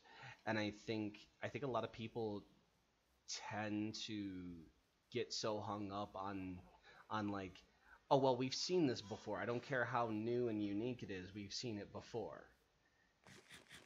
I think that's such a bad mentality to have when it comes to storytelling, because I would rather have something we've seen before done in a way we've never seen it done like that before. Much like how, so the slasher campaign, the way a lot of those stories goes is it's taking those very like tried and true slasher motifs and monsters and villains and putting more pathos behind them to make them more out and about in the world. You know what I mean? Mm-hmm.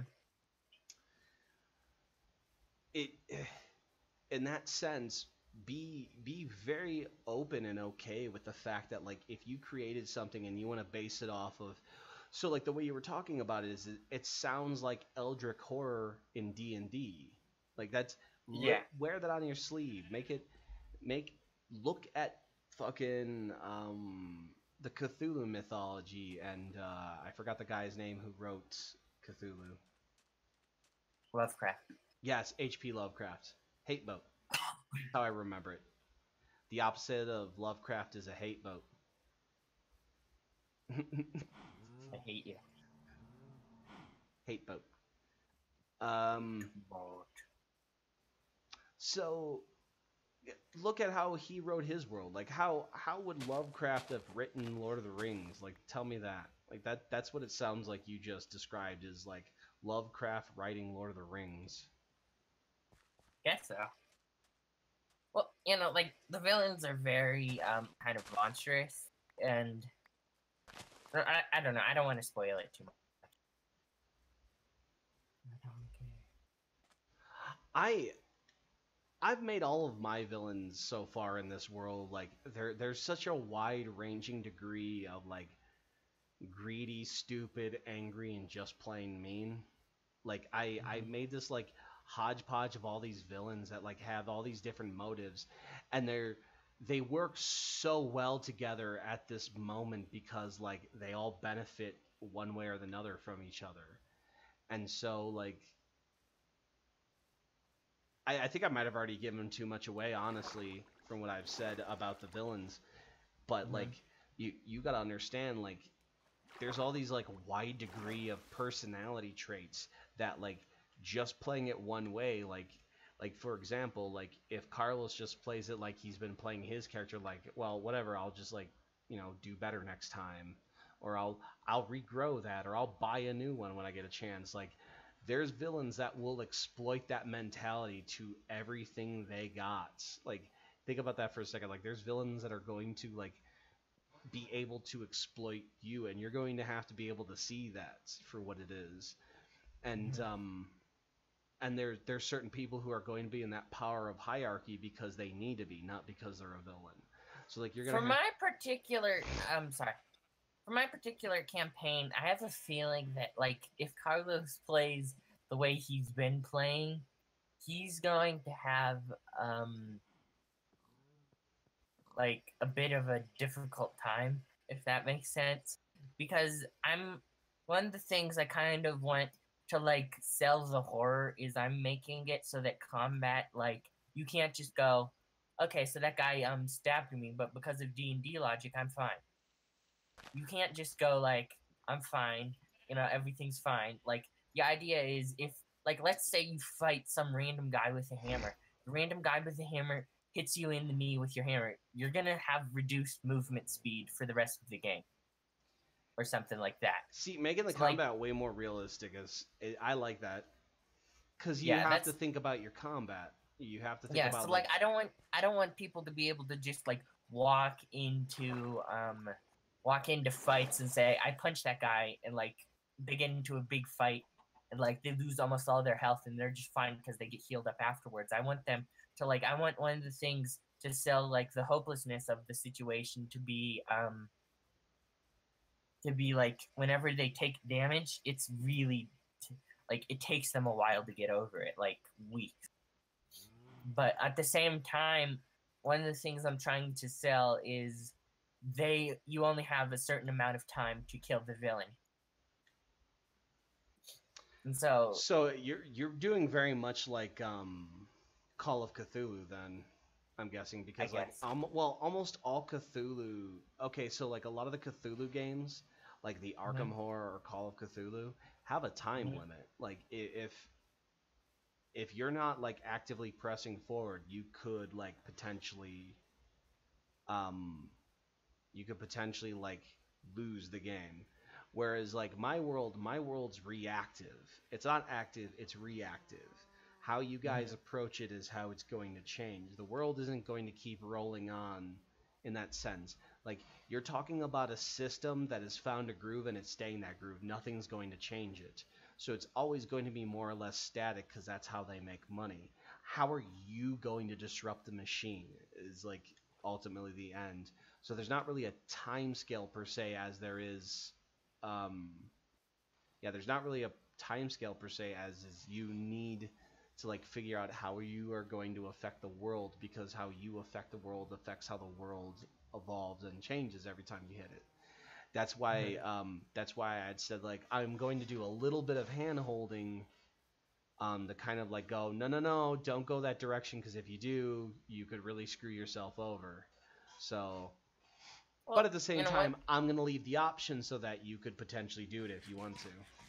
Yeah. One of like the ideas that I'm kind of messing with is like there's going to be like a monster in there who's supposed to be like a tutorial, I guess you could say.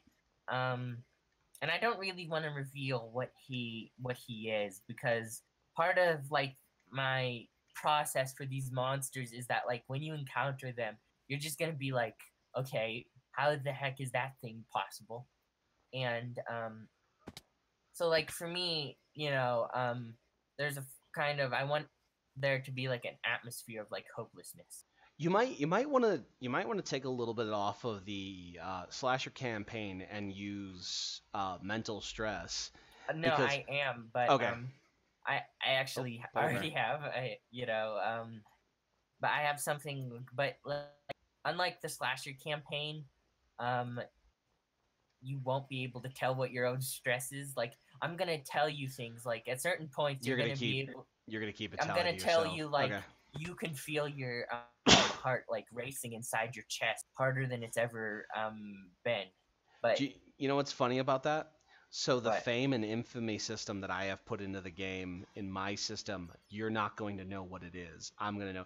So telling you what I'm calling my stress system is kind of a bit like, it's called sanity. Oh, yeah. So kind of like if you've ever played Alone in the Dark. Yeah. Yeah, kinda. Where it has a sanity. I like that. Actually, that's again, you seem to like have made kind of an evolved form of like the Arkham Horror game. I'm trying to think. Yeah, it's just called Arkham Horror, where it has a sanity meter. At one point, you could go so insane that you go to a different dimension, by the way. Just to let you know. So, Cthulhu can do this thing to you where it drives you so insane, you speak this weird, like, foreign tongue that's like weirdly ingrained in all like human life. It's so weird. Cthulhu is such a weird fucking story, and I honestly don't understand like a half of it. No. I think that's kind of the point, though. But no, I like it. It sounds awesome. But yeah, I'll keep working on it. My biggest thing right now is just the dungeons. I just need to make like a detailed map of all of the areas you guys are going to be going to, because like my input is the DM is like, you tell me what what you want to do, and I'll tell you what happens. I'll describe things, but I'm not going to like give you direction. Well, I mean, just the way you described it, I don't think I really want to go into a dungeon. It sounds more like I need to talk my way out of the situation. Yeah, but like I said before, you don't like at a certain point, there's not much of an option to, because like I said, Silent Hill logic, you can't leave. So, I have an idea for a character. Okay. I am going to be a knife throwing clown, like a performing circus clown. Okay. So it's worth noting I'm not gonna decide how people make their characters, but like in order, every character has to have a fear and a flaw. And so you're like, if you're like a clown, what would your character's like history be? So without knowing too much about the world, I come from a family of circus performers Mm-hmm. who were stabbed to death. Both my parents, my brother, and my sister were stabbed to death in front of me. Okay. So I genuinely have a fear of other people with knives, which is ironic that I use knives myself. Okay, I do have some. I can totally work. So like it's based in D&D, so like you tend to pick a race, but like my guess is if you're a knife throwing clown, if you're a knife throwing clown, like you probably be some sort of rogue class. Okay. And I like you know how the one of the ideas I had is magic is much more minimalistic in this world. Like there's magic, it's just kind of hard to like explain. Like the way like the magic works is like wizards, they have this stuff that like charges up their magic, and that's like what they use as a wand. So you know how Kyle and I were you there when Kyle and I were talking about magic in the Mars universe, like the No. necromancy? No, I was not. We were talking a little bit about it where the idea of like technology is advanced so far that like at some points it could do things that seem almost like magic. And then we were talking a little bit about psychic powers, which I don't know if I want to. I might, you know what? I might make a stat based on whatever stat points you guys pick. I might make you all do a roll to see if any of you have any latent psychic powers. But I think it's going to be extremely, extremely hard, and I'm not going to tell anybody what the stats are to get the powers. But the idea was that like there are going to be certain technologies in my world that are going to seem almost like magical. Well, to you guys, they're going to see almost magical, like the ability to go into the internet and stuff like that. Okay, I have the one map that's supposed to be the north east corner, 1A. It's made and it's big, but it's not filled out at all yet, and okay, yeah, the continent is so much bigger than I thought it was. Dude, okay, it's really freaking huge. I'm gonna bring a map that I already can tell you that we're gonna have to expand on the map wall by at least 2 spaces. So if you want to start bringing leather so we can start making frames, I am totally going to expand on the map wall when I get back with this map. Sure.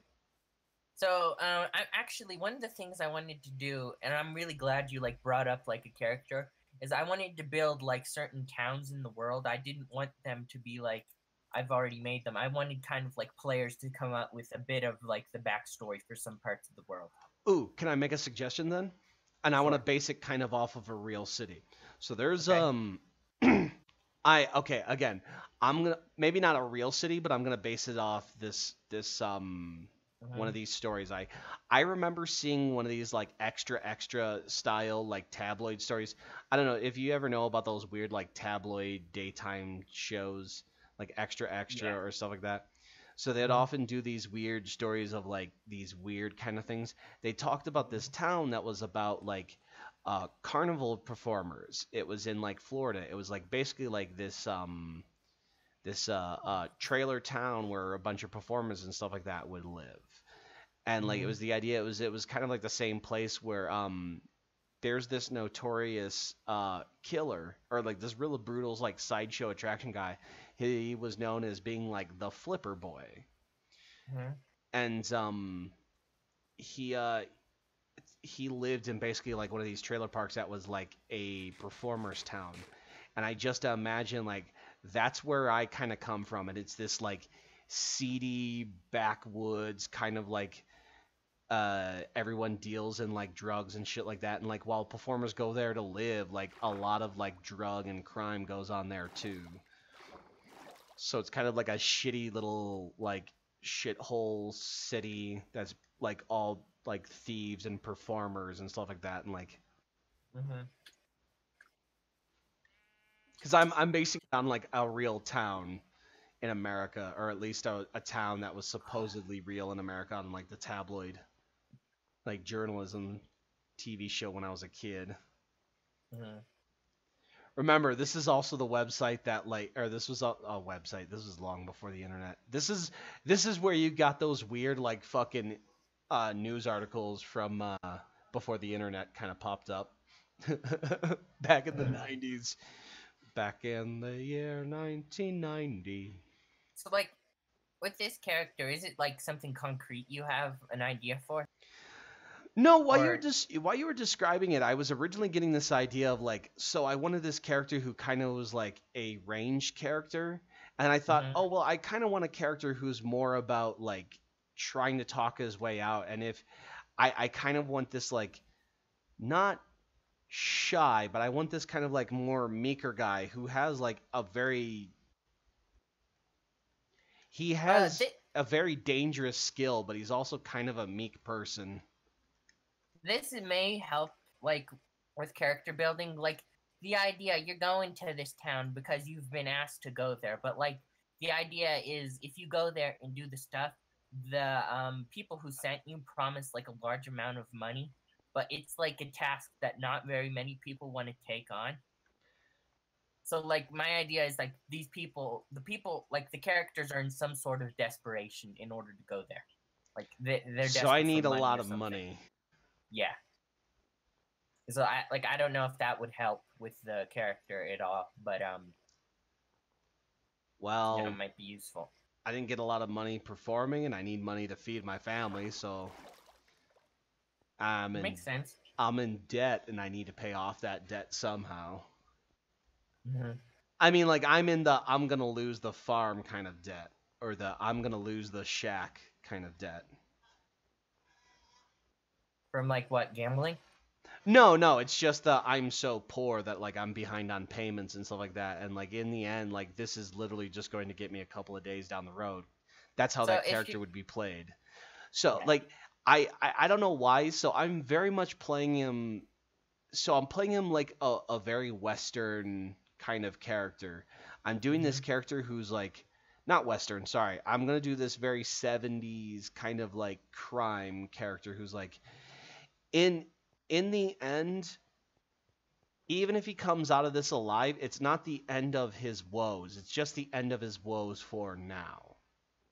Is how I kind of want to play this character. Like, You being a circus performer actually fits really well with a certain character who's very pivotal to the campaign. Like there's a character who's very circus themed that I've come up with who's very he's important to the story, but the things that he does aren't necessarily beneficial, but they're not necessarily detrimental.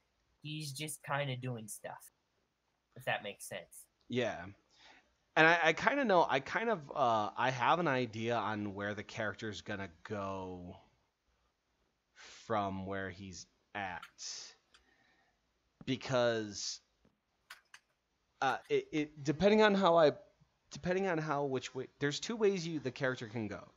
So Hmm. let's look at it this way. So story wise, there's two ways that character can go. A, snaps and just starts murdering indiscriminately as much as they can Mm-hmm. out of desperation, or they just go mad and lose everything. Mm-hmm. And if it's a situation with monsters, I really find the character just snapping, getting angry. Because, like, I think in both ways that character I can see potentially ending, he doesn't care about the money in the end. Mm-hmm. Hmm. Well, I actually like this.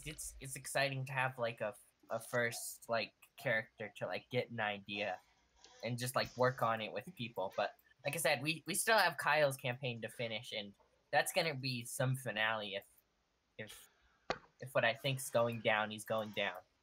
I Like, actually I wanted to ask you about my campaign. If I gave Mhm. you one thing, like one thing you could set about your nemesis, what are you going to be? what would I say? Well, my character, he's supposed to be like Han Solo, Spike Spiegel type character. So if I were to like set a nemesis, I'd make them somebody in a position of extreme authority in order to like narratively rival the like rogue nature of my guy. So I already tell you, I think your nemesis might be immediately in the first era. Although I'm not gonna make everyone's your nemesis might not. Mm-hmm.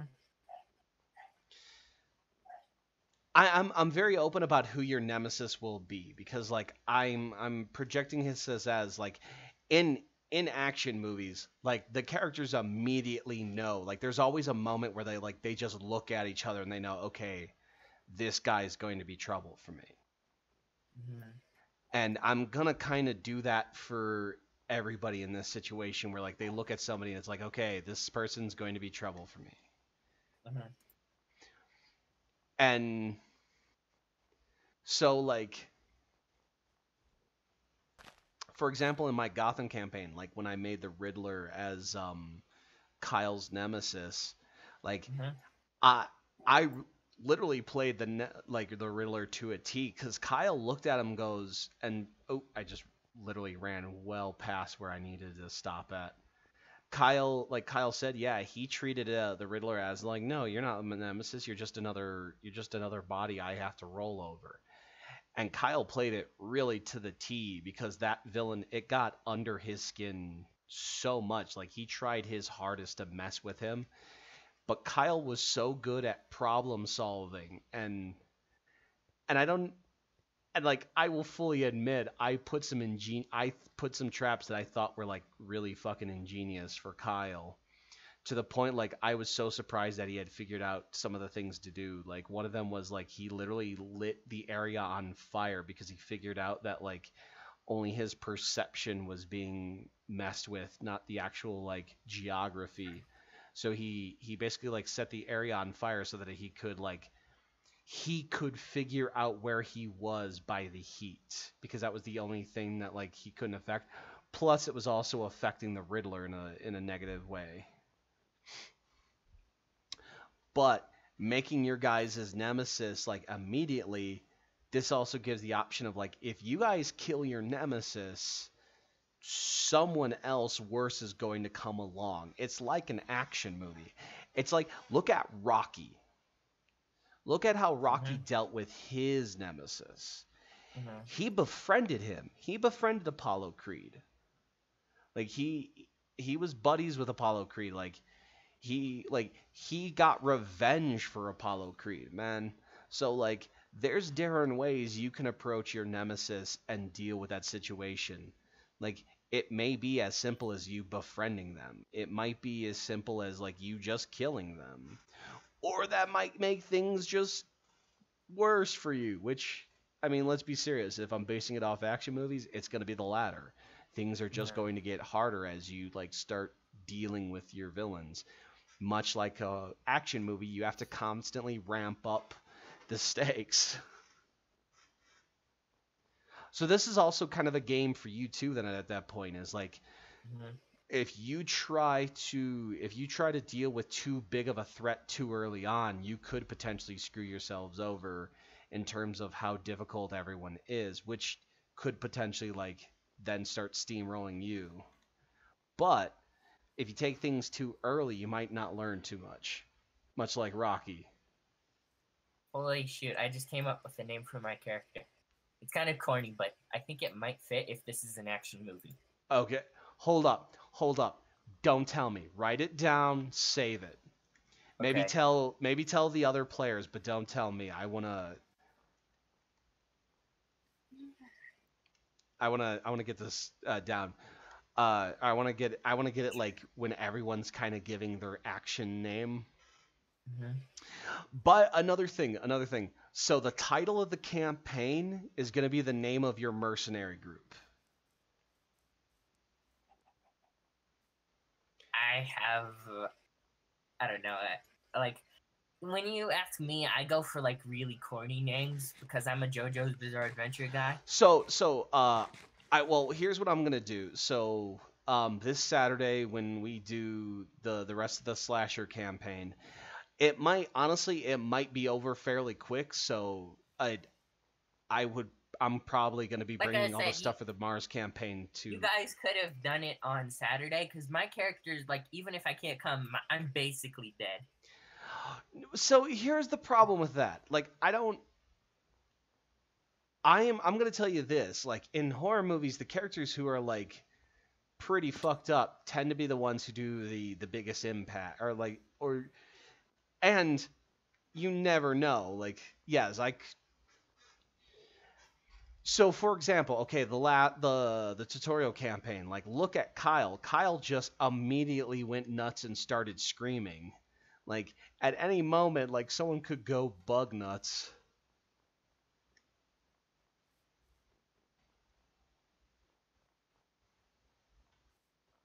Still there? Mm-hmm.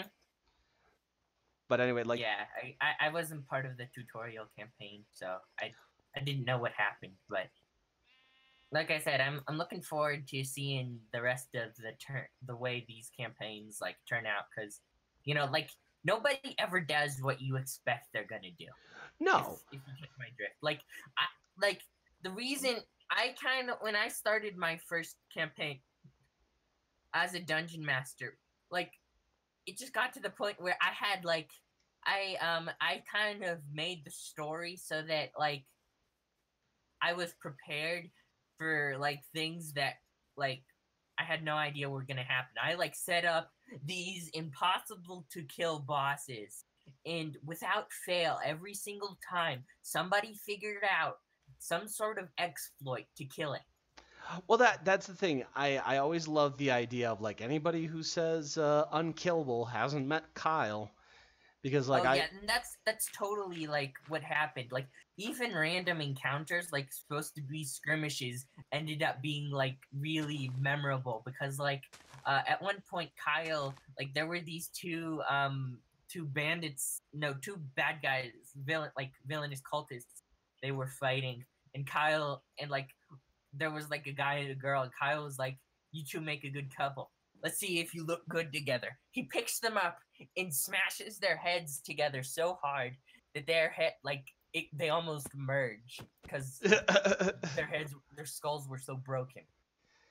Well, see, and that's another thing. I'm also looking at this idea of like you guys affecting even small characters may bring back small characters to be much bigger parts. That's another thing I did with the Nemesis system is I didn't expressly build a ton of characters in the Dresdenfall games besides the ones I needed for certain situations.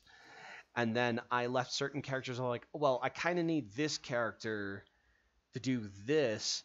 And then, okay, so they affected this person, and this person, and that person would fit this to a bill, like exactly what I need. So like that's what I kind of did in the Gotham campaign is like I got to this point where like, oh, so the NPC that kind of just showed up here got. So for example, I made one of them. Fuck, I'm trying to think. Not Poison Ivy. Who the fuck was it? Dude, it was a lesser DC villain, and I needed like, and so the Electrocutioner.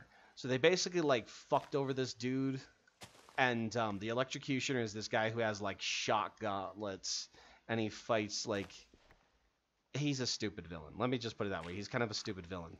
But I eventually created this like really interesting like combat villain that was like just pure combat for them, and made kind of a nemesis for the team as a whole because of their actions, because they created this guy essentially. Hmm.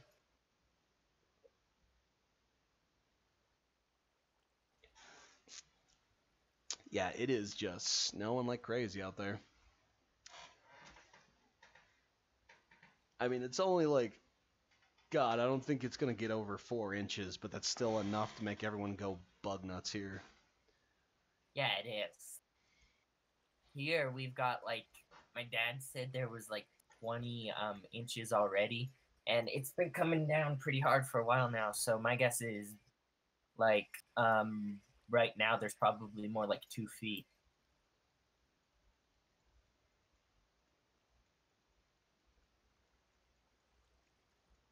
Well, I'm glad. I'm actually really excited that someone's made like a bit of a character. It does help me to like, because one of the things like It's like a I domino also effect.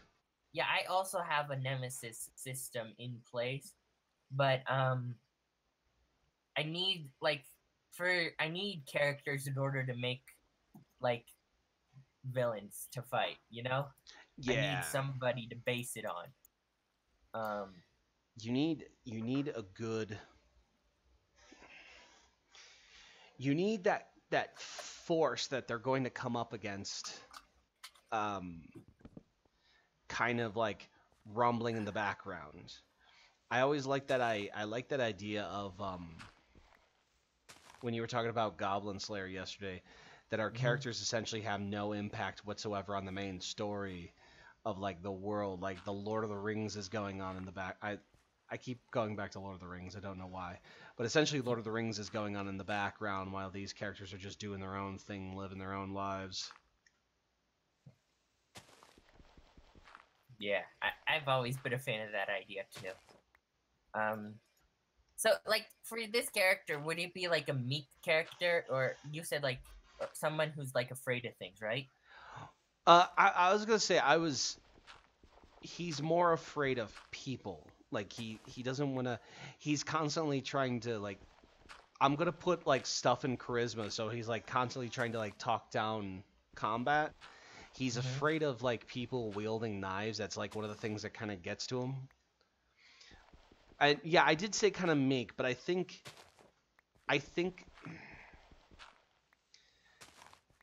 um I'm thinking like a Steve Buscemi type. Hmm. Do you know who that is? Kind of. He's the actor in Fargo who gets fed into a wood chipper. What a way to be remembered. Oh, he's a great fucking actor, but that's like the touchstone for Steve Buscemi. Like he was in Boardwalk Empire as Enoch Thompson, like the bootlegger king of Oh, oh, Steve. Like I remember him just now. He's like really scraggly, right? yeah, and he's got that weird face that like looks Yeah, kind of he was. creepy. You remember? This is totally my childhood, not yours. Do you know what Spy Kids was? Yes. I've only seen like the first one because I don't even think I was age appropriate. I can't even Yeah, remember why I would have seen it. he was like he was in the second one, and I always remember him from that because it's like one of those movies. I don't even like it that much. It's just like so ingrained into my childhood consciousness, you know? Oh, I remember why. I used to drink a lot and watch weird movies because they were two for $1 at the video store. Back, before we had like Netflix and other streaming services. Good old Netflix. Like straight up, you kids do not understand how you have it good with like Netflix and stuff. Like you had to Well, go no, to. I totally do. Like, I used to like, I've been like kind of watching Netflix since the beginning of Netflix. like since they did video, like you would get the DVDs and stuff. Like That when that I was that was such a novel concept when it happened. I remember that too. Like everyone scoffing at it, like, oh, everyone had a fucking like bone to But pick with it. streaming, it used to like it just wasn't possible. It just like, and if it was like really low quality, you know. It Like yeah, that's because the evolution of like technology really changed it. And the internet's changed so much in the past 10 years, you know. the world's just changed so dramatically in the past 10 years, and it's unfathomable like what we could have next. Granted, I think we're going to the second age of piracy because of like, so before it was literally like just Netflix, and now Netflix doesn't have the rights to stream as much stuff as they used to anymore. Oh yeah, now it's all split up, and basically we're not quite there. We're basically back to cable. Like, sure, the commercials aren't there anymore, but we're still paying it. But like, in order to get everything, you have to pay a crap ton of money. Well, Um, that's why I think piracy is coming back is because like no, no it one. totally is. I totally like, you know, like anime. Mhm. Like the best way to watch anime is to pirate Pirated. it. I mean, even fan subbing groups. Like, dude, I remember the day and the age of fan subbing groups. I don't know if they're still like a big thing because like I I think think a lot of anime just gets like simulcasted to America like within hours now. yeah, I think Dude, I I don't remember. Sorry. go ahead. I was gonna say I remember a point when I had to find the fan subbing group that was caught up currently to One Piece, and there was two different groups fan subbing One Piece. The ones who were starting back from the beginning, and the ones who were all the way up to episode 100. Yeah, but I remember the fucking dark ages of anime. Like Yeah. I'm okay. So this is something that's super funny that like the generation of anime fan that came before you was the one that came after me, and there was this big because I'm in my 30s. Hmm. There was this big group. There was this big push of anime because like I noticed the anime fandom has a weird microcosm where they have like such small generational gaps, and I think it's based just on like shows and stuff like that when they air. So like my era was a lot of like the Toonami and Dragon Ball era of like Yeah. anime, like where it was like One Piece was like something really weird and new that was like the next generation's anime that I kind of stuck around long And after I now should One have. Piece is like the old guard, you know? Yeah, that's what I'm thinking is so funny is One Piece was the new guard when I was the old guard. And so I remember this think piece in one of these anime magazines where it's just like maybe it's time for the old guard to stop talking about Trigun and Cowboy Bebop and how the Trigun was the best, man. yeah. Like, if only for that intro, that was like air guitar. Like, Mhm. if you don't air guitar Oh, to that intro, you're not a human being. dude, the fucking outros where like he would do the really kind of like sad description of the episode. No matter how goofy the episode is, he would do like that real sad morose description of it. Hmm. But like yeah, so I remember this moment of like the old guard versus the new guard mentality, which I I I mean to be fair, you're probably like a year or two away from it, just to give you a Oh, warning. no, I'm already there though. Oh really? Are you already hitting that like you're the old guard? Oh, totally. Yeah, I've already gotten to that point. Now I've like only been watching anime for like 5 years now, and it's just Can like when I started, there was just like a couple things on Netflix, and so you know I watched like what was considered the popular stuff, like Full Metal Alchemist, um, Oh dude, you're lucky. You got in you know, so si- Bebop. Yeah. I believe you would technically be the generation after me of anime fan, I'm guessing, since Yeah. or am I like 4 generations behind now? Cuz I like don't really know, but like I've always been a bit weird when it comes to this stuff. Like even when it comes to games, I like to go back and play a lot of older stuff because I'm Well, I of mean, the like, opinion we don't know there's where we're going if we don't know where we've been. yeah, and there's nothing wrong with looking back at the old stuff and like loving it and understanding it, as long as you have an appreciation that like everybody. So like, I hate when people will sit there and say like, "Oh, this new shit isn't as good as the old shit." I'm like, nah, like okay, like there's some stuff I will defend. Like, there's no one who can ever tell me Cowboy Bebop was a bad anime. It was like so good, had some great music, had like just The best English dub. oh, the best English dub, the best covers of all the music. Like there are English covers of all the music, and they're done superbly. Like I mean, I it, I think the only thing that matches it is the Falconer soundtrack to Dragon Ball, because Falconer did the cut like the American Dragon Ball music, and it's so fucking good. Hmm. Um, or not the no Funimation. I'm thinking there's two different American dubs of it. Yeah, there's. I think the Funimation is who is doing the dub to Dragon Ball Super. Oh yeah, sorry, I'm thinking pre-Funimation because, dude. So the way I experienced Dragon Ball is I saw the original Dragon Ball series on Telemundo like years and years ago. Um, Hmm. I saw like an episode and then I got bootleg tapes of the original Dragon Ball. Then Dragon Ball Z, which was technically like the first airing of anything Dragon Ball in America. So I had only seen a little bit, and I've seen a bad. By the way, I have come to learn that that bootleg was Hmm. horribly dubbed, like just Hmm. horribly dubbed. That's another thing of like the fan subbing and the dubbing of like early anime of like when I was getting into it. Dude, there was some like horrible mistranslations and stuff. What am I fighting for? Like I mean, even the English dub of Dragon Ball, like the Funimation, dude, that whole fucking speech Goku gives about being the light in the darkness. Goku was never about defending um like life. He was always a dude who just wanted a good fight. Yeah, he just wants to punch things. That's Yeah. Goku in a nutshell.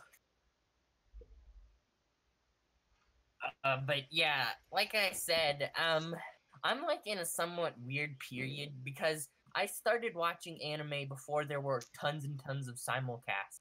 But Well, okay, then yeah, you are the generation that came after me. So you're the generation that kind of like pioneered fan subbing then because like you're because that so yeah, I kind of got out of anime I kind of got out of anime after that generation kind of like got out and then I've like kind of started dipping my toe into like My Hero Academia because it's kind of like play a lot of anime that's coming out now is taking a mhm, lot more influence from comic books because comic books were like these huge influencers to the guys who are like that are mhm, making manga now. So like yeah, like One Punch Man and My Hero Academia and a bunch of other stuff who take like designs and stuff that are similar to like Spider-Man and such. yeah, I uh I'm kind of interested in it because I'm a huge fan of comic books. Like I mean Secret Time mhm, I put the Ghost Riders in my Mars campaign. They're not Ghost Rider like the Spirit. Like they're just a biker gang that wears skull helmets and will unlock the biker race and even get you a motorcycle in one of the quest lines. But like I'm a huge fan of comic books and like one of the things is like the recent Ghost Rider was very much inspired by Kamen Rider, the way they designed his mask and stuff like that. yeah. But Um, but when I started watching anime, like Netflix was just coming like around. There were a few simulcasts, but they just really started, and so like I guess you could call me like I watched a lot of stuff. Like I would watch fan stuff. I'd watch it was hard because like the stuff that was translated to English was the most popular stuff, I and I really so okay, so when it comes to horror movies, I grew up in the bootleg era where like you would literally get bootlegs from VHS tapes out of the back of people's like fucking trunks or at mhm, swap meets or buy them at like shitty video stores. And weirdly, that that plays so hard into the experience of that. It's kind of like record collectors. Mhm. Horror movies to me have a very, very, like, I'm not gonna lie. Now it sounds so very hipsterish. It's why I don't do it anymore. Because I used to be that dude who would like go to video stores and find like it's like go to their like their sell bin and see about like what they couldn't sell. Like, holy shit, they got Attack of the Killer Tomatoes. Um, real movie. Uh, Yes, it, I it am aware. okay, thank you. That I was like that. I was that guy that would like roll around on my motorcycle to VHS stores and find like the fucking cool ass tapes and like go do like a day trip out to like Green Bay or Appleton. Jesus Christ, I don't know why I almost said Waiawega. That's not even fucking close. Or go to Milwaukee or something like that and try to go hit some of the video stores and see if I could find any like weird VHSs or DVDs. I mean, like I have Mhm. since sold that collection, and I feel the problem is like I couldn't take a lot of it with me, so I had to like sell a huge part of it. And like now I feel like I wish I would have kept it, honestly. I wish I would have kept it. Who's knowing if it would have gotten destroyed and or but that's so much different than say like anime or something like that where like Yeah. it Well, there isn't that kind of collector mentality to it. So like when I had to like do the bootleg thing, yeah, like I got to see Trigon on bootleg VHS with like horrible subtitles and stuff like that before it came out. But like God, I wish I had like the digital age that you guys got, where like I got the fan subbing years after all the stuff I really wanted to see came out. Like, yeah. Well, my issue, like, that's kind of made me a bit like old guard is today's anime fans. It's all about watching like the newest anime as fast as possible and seeing like who's watched the most anime, not like you watched some anime and like of a particularly strong quality. It's more about like watching as much as you can, watching all the new stuff as soon as it comes out, so you're the first to know about it, and like I kind of just want to go back and watch the stuff that's really really good. Like see, because there's just so much crap that gets released, and I I I want to watch the totally stuff. I Yeah. totally want to say that's my generation's fault. You wanna know why? Because we had this like conflict of like fake nerds that kind of like started when I was like a heavy nerd. And like Hmm. I will fully admit I was the kind of nerd that like held in his power level for the longest time. Like so like I was the dude who had like the motorcycle and the leather jacket, and I got into fist fights and I drank a lot. But dude, when you Hmm. came back to my house, like I had a huge fucking thing of like comic books and VHS horror movies and fucking bootleg anime on like poorly burned DVDs and stuff like that. Hmm. Um, so there was this like thing about like being a fake nerd and stuff like that, like like the fake geek girl or the fake nerd guy who's just like trying to like get in the nerd girl's pants, like the stupid shit that like we constantly like were like trying to compare power levels in secret. And so like as that started to become more as it became more like okay and mainstream to like geeky things, like it's no longer a fucking taboo to fucking like comic books. Like you would get people like even my own age who will just start talking comics to you if they hear something they like. It's like, oh shit, you read X-Men? Have you read this storyline? No, fuck, have you read this storyline? um, uh, it, it kind of like infected the next generation. So like the bad attitudes of that generation kind of infect the next, and then like it kind of like it doesn't get worse. It just evolves the next generation to a way that we can't stand them. So Hmm. like uh that was a mentality that was in our generation, and then like that kind of rolled into your generation, that whole like you have to compare it. Because again, it also came down to technology wise. There was enough people in your generation that remembered the bootleg age, where like you had to fucking like get the thing on like a poorly burned DVD or a VHS, and then you had to go buy a fucking VHS player or Yeah. a VCR. VCR and a VHS player are two vastly different things, by the way. Yeah. Because a VHS player is just something that plays a VHS, where a VCR can record on VHS tape. By the way, that's the distinction between those two stupid pieces of technology. Yeah, it's interesting to me though, to look at the way stuff is, changed. I just like for me, I think like it's interesting. I consider myself an anime fan, but like it's recently gotten to the point where I only watch like I don't know, maybe one complete series of anime a month, and it's something like if I don't like something in the first couple episodes, I will leave it alone. Man, I think an anime fan is just someone who enjoys watching anime. It doesn't matter how much anime you watch. Like I think that's the reason why my generation of anime fans just fucked up the next generation so badly, because we ingrained that power level mentality into your fucking brains, and then you guys have a technological revolution where you can get anime any fucking time you wanted to, any way possible, and you could potentially be watching at first the new episode anywhere from like a week or two early to like like a year or two early, depending on what you were watching. Like Dragon Ball fans, some of them had to wait years before, like, there's airing episodes that are like right now on Toonami that like are at least months to years past what I've seen already. But anybody with fucking Hulu can watch the new episodes, or you can go to YouTube and watch the new episodes like the day of. So it's pretty insane. Yeah, so if you want to watch them, you could literally watch them the day they air, if not like minutes. Some places even do a stream of the channel with English subtitles. Yeah. But they're not as reliable sometimes.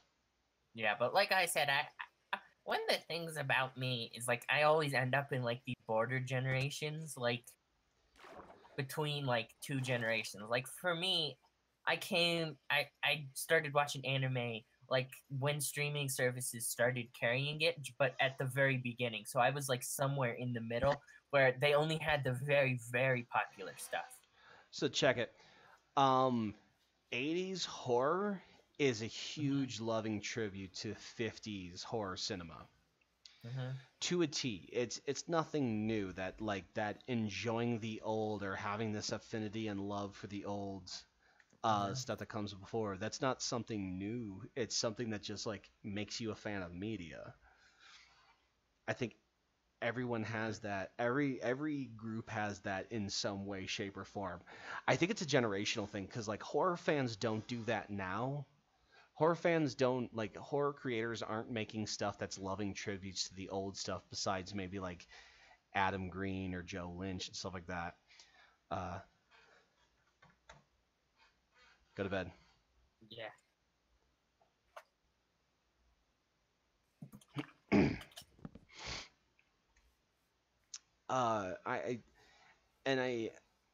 I do see a lot more of anime fans nowadays going back and listening or watching the old stuff and kind of having more of a reverence for the older stuff. I think that's good. And with the fact that it's becoming way more mainstream, and like a lot of the weird shit has like fallen to the wayside now, which I'm really enjoying. Because like the previous generation had like some weird fucking animes they were into. Oh, well, there's still some weird crap that comes out. There's always gonna be weird crap. Yeah. Have you ever heard of Lupin the Third? Yes. It's one of my favorites. I used to collect the manga, but then like they became so hard to find. Like they don't even print the new stuff anymore. Or well, not. Yeah, I've actually been like I've been like on a manga, I guess you could say, binge. I try to buy as much of it as I can afford to. And I will tell you right now, it's not worth buying. Just do the digital. Because I'll tell you right now, the companies don't get that money, and they don't. So okay, this is going to be really indicative of like publishing in general, but the money is made by merchandise, not by the actual volume sold. By the way, that's actually something weird. Uh, so they'll make money within the first couple of weeks of something being released in terms of like comic books or manga. Hmm. They'll make their sales are almost all initially day one when it comes to like releasing volumes of stuff like that. Um, they get their money by merchandising. Like it the reason why Gwenpool got a storyline for so long is because all of her stuff sells. Like, do you think they have 4 fucking Deadpool storylines because like they sell well? No, it's because Deadpool merchandise sells like fucking gangbusters. Like, and like, why the fuck not? Like, if the merchandise is selling well enough that like keeping this character in the pop culture center of everyone's mind is just throwing out, and you might get some decent stories every once in a while. Why not? Mhm. Remember, I this just had a happened to stupid Wolverine. thought actually. What's that? In Spider Gwen, do they call her Spider Woman? Like the people, do they actually call her Spider Gwen? How do they know her name? No, they call her Spider Woman, but her title is called Spider Gwen. Okay, I'm sorry. You just like I'm like, wait, what do they call her? Like it's just No, like it just popped into my head. no, that's all right. Everyone, you could be inquisitive. Yeah, I don't know. It's kind of funny. I have a real love of how fandoms evolve and stuff like that, just because I've seen how the horror fans have evolved. Because like it, there's still horror fans like me out there. Like, we're still more or less the majority, but horror fans are slowly being taken over by like the horror cinephile or the more modern horror fan. Like, we have people who are looking at like 90s horror movies as though they are like the how I looked at slasher movies of the 80s. Because I Mhm. grew up in the 90s, but like the way I got a lot of those movies is I watched them on VHS because the VHS store, the Family Video had this deal that for like older movies it was two for $1 and you got them for a week. And guess what? A bunch of teenagers who are sitting around getting high and eating junk food, fucking a shitload of horror movies on a fucking late night as we're all getting biggity baked. Like, that was the life. Like, we'd get baked as shit, and then we would drink beers and watch horror movies and eat pizza and bags of double cheeseburgers from McDonald's. Sounds pretty good to me. I've never Well, I like don't. for me personally, I was my parents homeschooled me.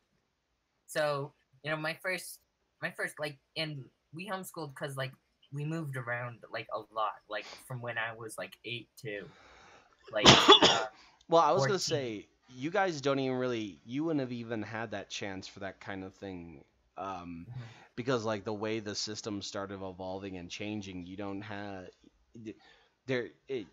You started the you would have gotten into media just around the digital age as it was like dawning. So like you were already starting to see that like technological like advancement of how like you can consume media. So it already like immediately changed how your generation would have like consumed media in general. Which is Mhm. how you technically divide generations, is by like the technological advancements in total, which is the reason why like we collectively are all thrown together as the same generation in terms of millennials, is because the cell phone age started as I hit adolescence and it became a prevalent piece of technology as I grew up, which Mhm. is how they define generations apparently, is by the technological advancements in that generation, how they would affect them as they came into adulthood and or Mhm. adolescence and adulthood. Mhm. But like as an anime fan, like how the generations weirdly broke up, like the my generation got out of anime just as like that digital revolution was starting to hit, around that time. Like, I mean, I stuck around a little bit too long because like I stuck around when One Piece was a thing, like as it was just starting to come out. And remember, like it was a long time before it picked up steam in America because of that horrible 4 Kids dub. So a lot of people didn't really get into One Piece because they gutted all of the fucking story that was in the anime and stuff like that that you could get. Oh man, Yeah, you just sent that song back into my head. gotta go, gotta go. Sorrow. Like I hate that song was so fucking bad. And like how they like edited it so like the skin tone was lighter on people and stuff like that, and there was no guns, like there was like little pop cap things and stuff like that. Oh my god. Yeah, Dude, so it was nearly like another 5 to 10 years before I think One Piece picked up steam back in America, is because like the manga like weirdly, the manga is the thing that like where it kind of like picked up steam in the background in America, because manga was like something that you could get fucking dirt cheap because they were like $7 a volume, and so like anime fans were picking that shit up like crazy. Even as I was like, even my generation did that, was buying manga, because we bought all the shit like Gundam and Dragon Ball and stuff. I'm trying to think of like One Piece is now considered like the old guard, but like what's kind of like the new things that's kind of like new and exciting in terms Well, of the world of anime. so the two big things that like the two big things I've noticed are like My Hero Academia is like Well, that's definitely and- like the new. I'd say it's been around for a long enough time.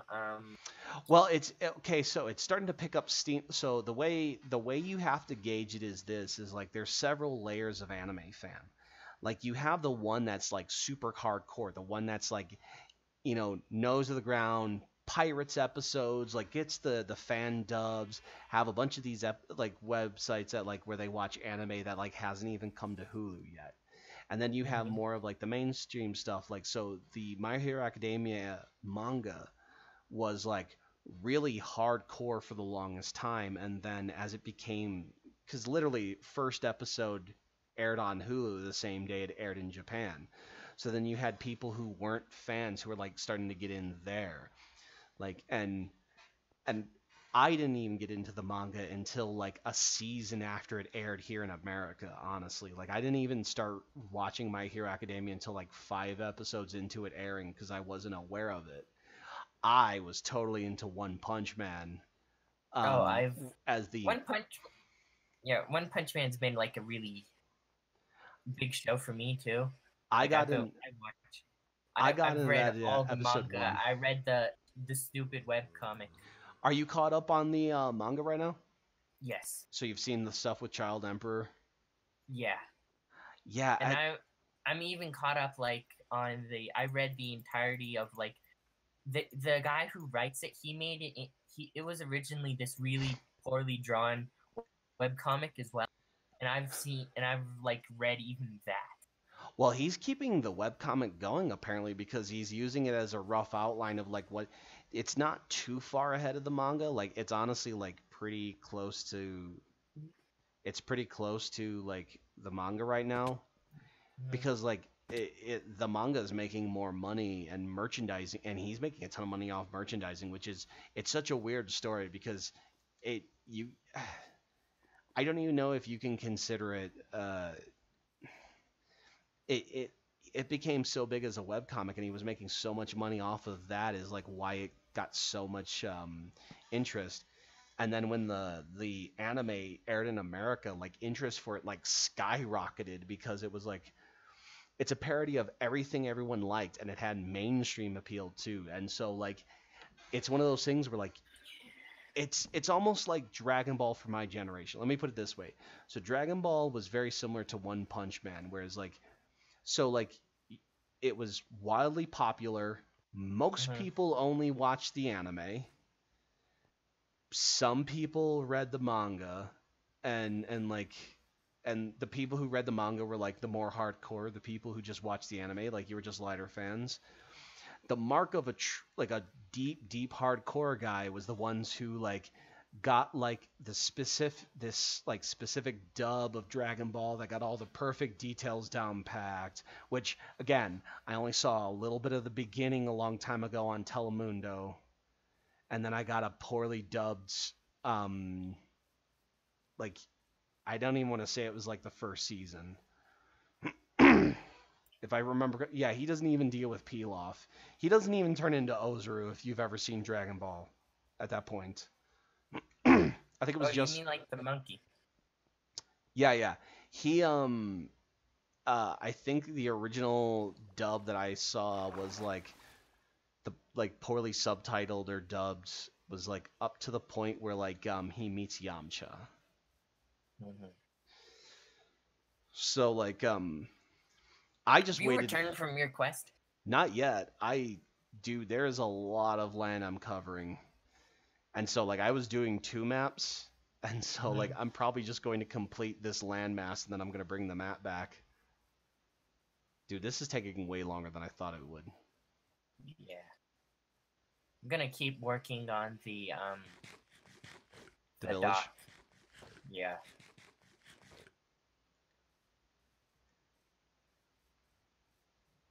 And like Dragon Ball, for the longest time it was like considered old, but now it's like it's popular again because of Super. Well, let's see. That's kind of like how it went back in my day. Was like very few people were into Dragon Ball. Much more people were into the manga, and then the anime kind of aired in America, and the interest for it kind of spiked. And then when they did the official dub of Dragon Ball, everybody else like you either saw the official dub of Dragon Ball or you were just a Dragon Ball Z fan. And like I've never read the manga. I will fully admit I've never gotten manga. I've only ever done anime. Like I've read a little bit of it, like snippets here and there. I have the first Dragon Ball Z manga on my shelf, and it's like in color.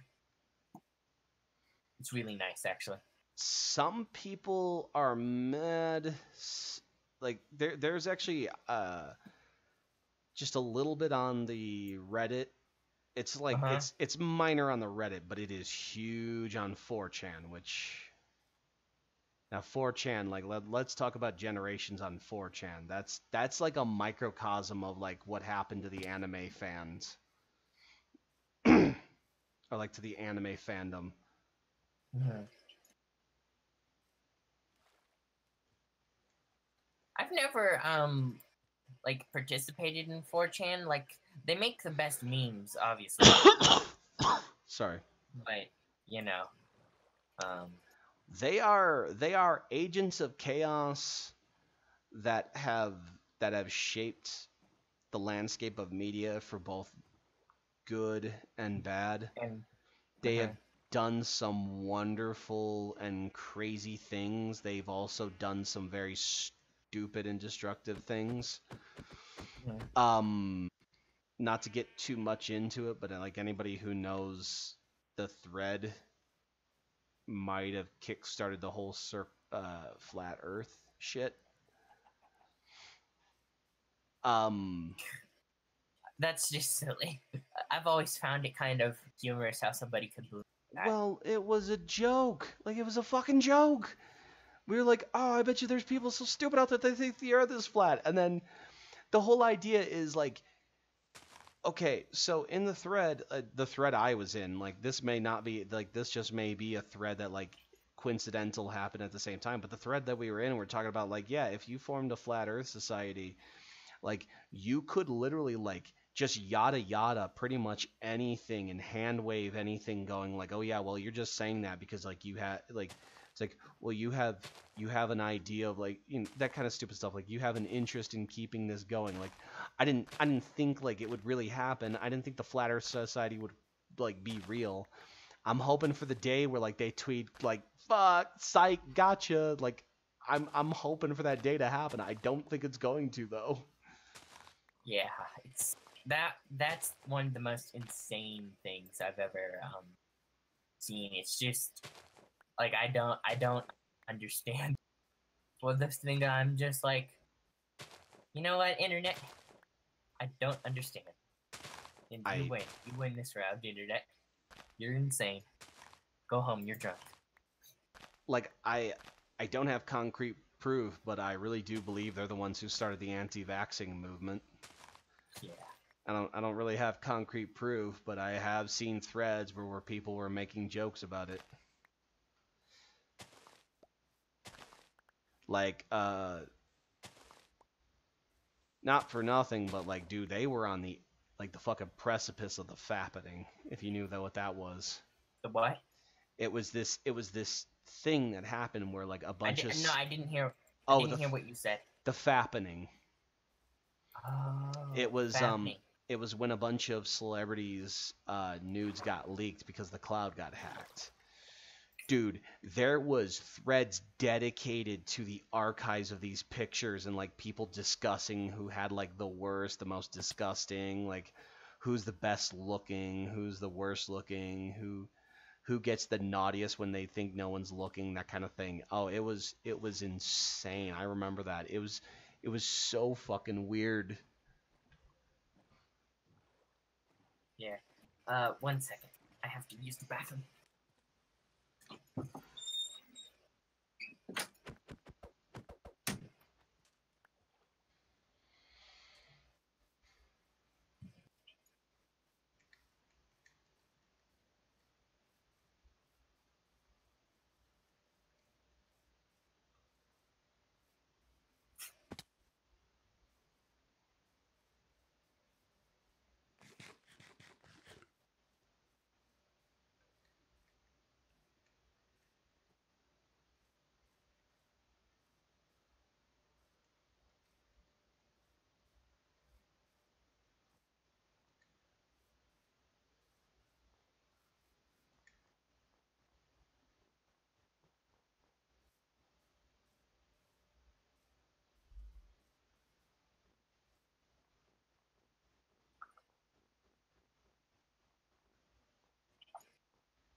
Okay, I'm back. I just had to use the restroom. Okay, I am close. Like you should just hop over to the YouTube page and look to see how much of the map I have uncovered. Because I forgot what the I set it to a very high latency, so it might be anywhere between like 15 and 20 seconds discrepancy. But you should see where I'm at on my map. Okay. I did not die. Let me just get back to somewhere where something won't kill me, probably. Oh yeah, it's almost nighttime. Yeah, 4chan's like a weird place. Yeah, it is. I heard this great discussion about the psychology of like children who talk shit on Xbox Live, and they were talking about how like you know, it's not ingrained misogyny or ingrained sexism or racism or anything like that. These kids are essentially saying the most shocking thing that they can to get a rise out of you, and they know that those words that they're saying that you know, like you're reacting to get a reaction out of you, and then to them it feels like a positive reaction, the kind of reaction they want. So they're literally only saying it because it's getting a reaction out of you. That people aren't more like kids aren't more racist or homophobic. They're just the same little assholes who are looking to get a reaction out of you as they ever were. Like media and stuff often depicts kids as being positive, but like no, they're little assholes. I was a kid. I remember. They've always been just little turds, and dude, it's just like. I was a kid. I know. I remember. I was a huge piece of shit, man. I was a huge piece of shit. It's occurred to me, if we copy these maps, due to the way maps work, they might, like, one of us will be able to sit here and see as everything else expands if we make a copy. Really? I'm not positive. I think that's how it'll work. Oh, see, then we should start doubling up on maps then. Yeah. I'm in bed. Good. Okay.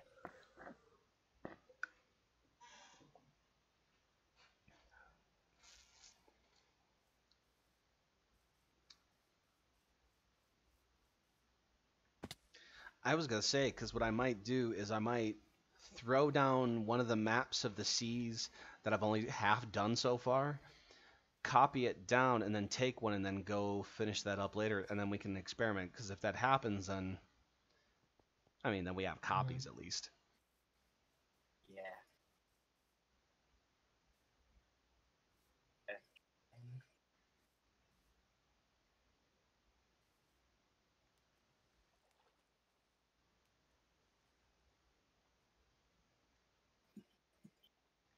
Oh, and if you die, then you would still have like one there that can still do like you don't Yeah. lose all of your progress if you accidentally die like I did when I lost 2 maps Mhm. and I had to painstakingly recreate them. Yeah. God, that was such a pain in the ass. I felt so stupid afterwards. Yeah.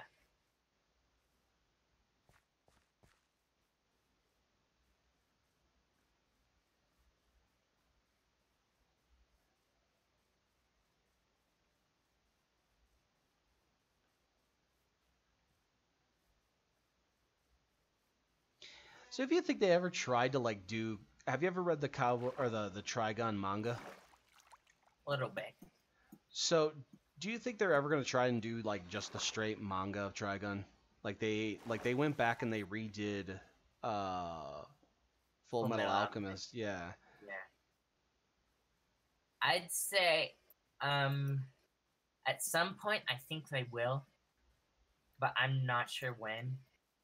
Like, like, I could see it happening, but I could also see it not happening because Trigun was never like the Full Metal Alchemist manga was like really popular.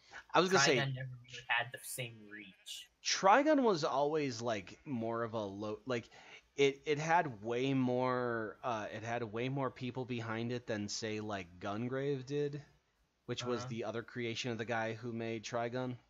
Mm-hmm. But like it really makes sense that like Trigun, like I think Trigun is basically just gonna stay the way it is. I don't think it's ever going to get remade, honestly.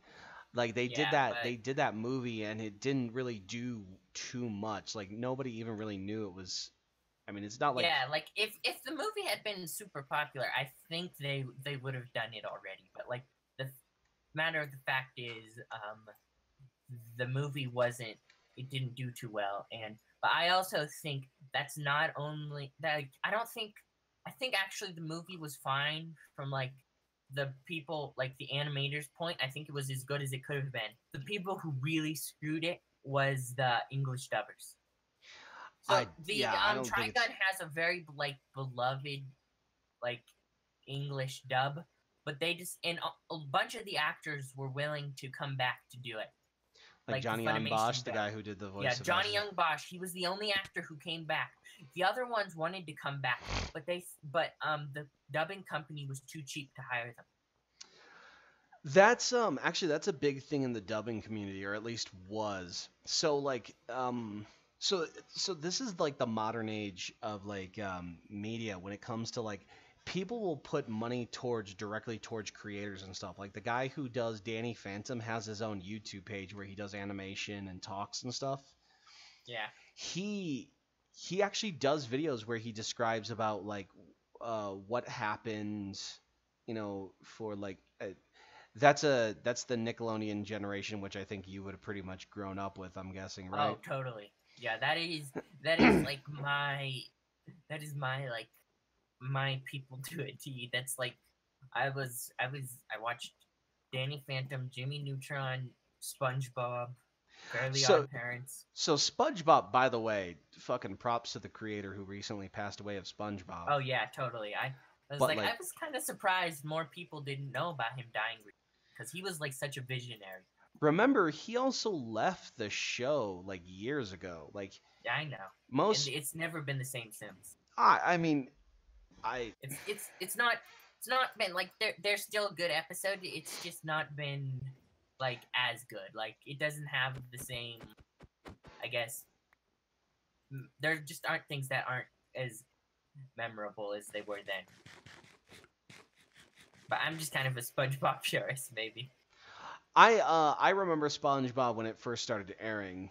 By the way, a great show to do drugs and watch. That's just saying. Dude, I remember there was one day I was high as shit and I was craving Sunny D and I'm like, "Oh dude, the SpongeBob movie just came out." So I literally went to Walmart on my day off, bought a jug of Sunny D and SpongeBob, and one of my friends was working at the register. He was normally like the guy who worked in the back. And he's just like, dude, to this day, every time I think of I see SpongeBob, I just think of you high as balls with a bottle of Sunny D and the SpongeBob DVD about ready to fucking tear it up. And I'm like, yeah, man, that's the fucking life. That's That's hilarious.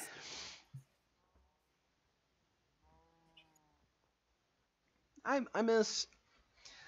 miss that technological age when like there was that moment of discovery, like discovery required actual like physically going out and discovering it. Like, dude, I would have never seen Invader Zim in this day and age if it wasn't for how technology dictated. Because by the time I got into Invader Zim, like the final season was airing, and I got into Invader Zim because like they had the first two volumes on DVD in the $5 bin at my Walmart by accident.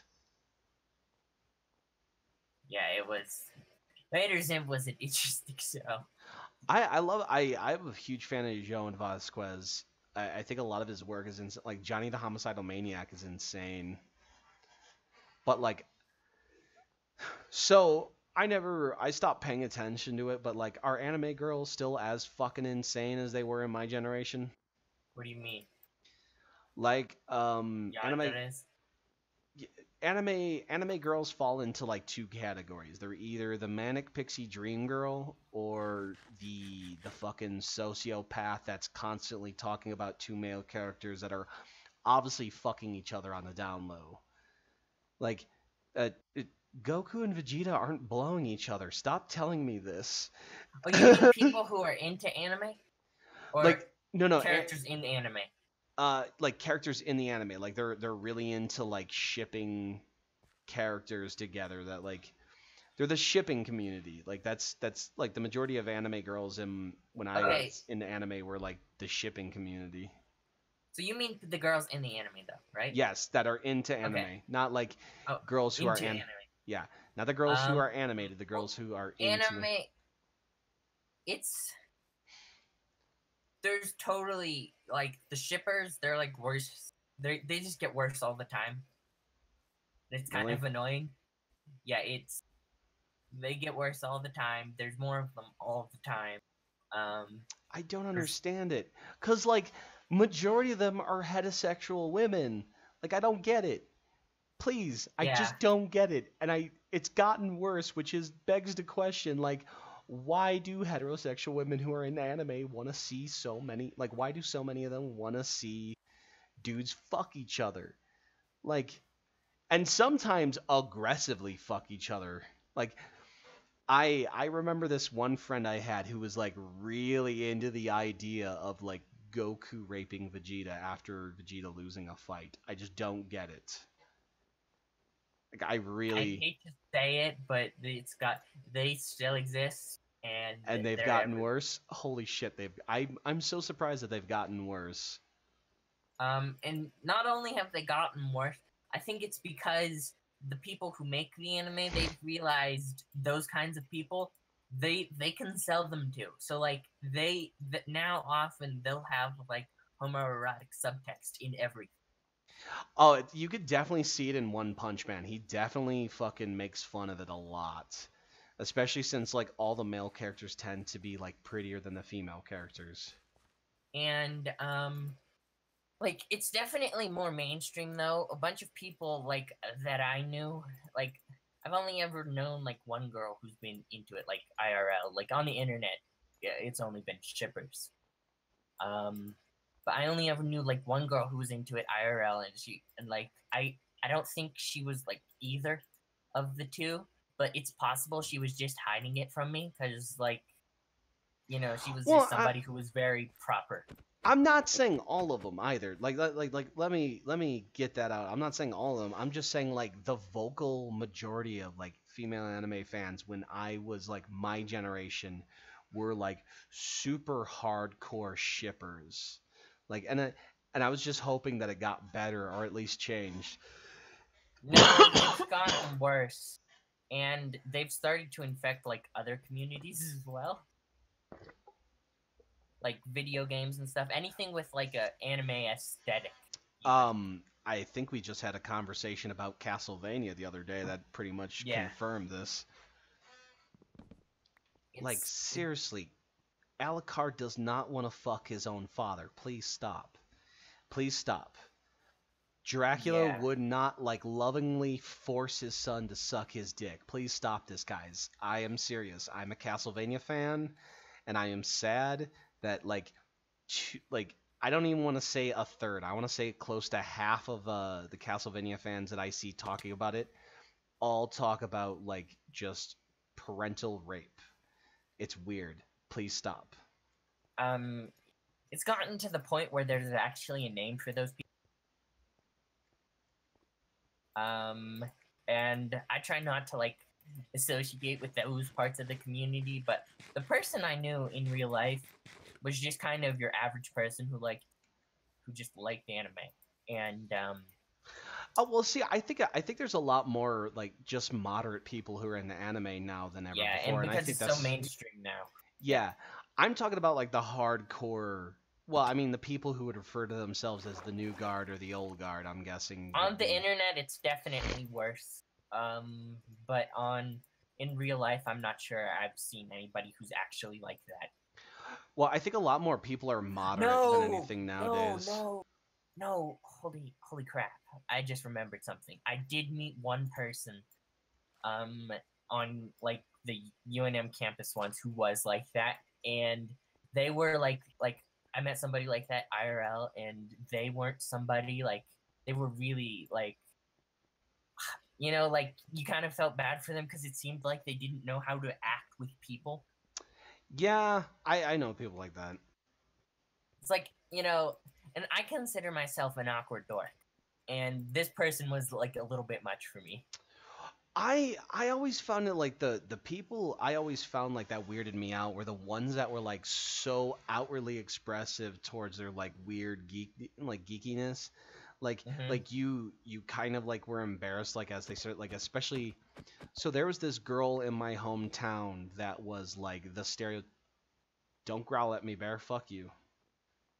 That was like the stereotypical kawaii girl like anime fan. Like she was at like weirdly she always had her hair colored purple. She was always like she carried around one of those fans. Like she constantly talked about like different anime and stuff like that. Like she was the one that like talked them like she found like I never knew her name. Let me put this out there before I start this story.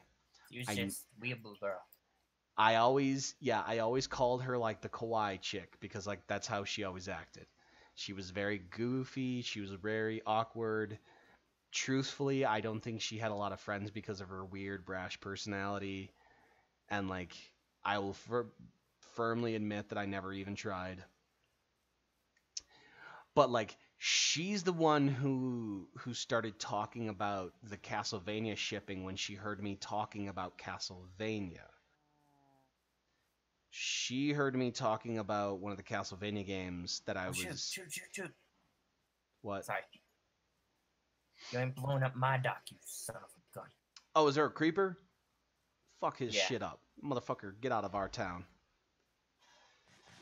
Dude, I am super close to out of food. I have no weapons and nothing to hunt. I have 9 pieces of bread left. Do you know how to get back? Yes. Okay. I may just like grab some wood, make a shitty He's hiding pick. behind the. You know what? I'm gonna do this. So anyway, So she's the one who started telling me about this fucking Castlevania stuff one day. Because while I worked at Walmart, I was in the electronics department. Walmart. Yeah, and I was telling one of the dudes I worked with about Castlevania, and I was like, dude, old school Castlevania was metal as fuck. Like, cause I was basically telling him about how like when I was like getting into Castlevania, it was like the game a lot of metalheads I knew played, because the game is metal as fuck. It's the story of fucking Dracula getting taken down by this like clan of vampire hunters that have a sworn blood oath to make sure that every time he comes, he resurrects, that they put his ass back in the ground. So it's a pretty hardcore story. Like it's one of I like it. It's one of my favorite stories. I like the idea behind it. So I was telling him about how metal it was, and I'm like, because we were talking about slasher movies, and I'm like, I was talking about how like Nintendo like became like this weird like little pop culture icon because they had a bunch of like horror movie games at the time.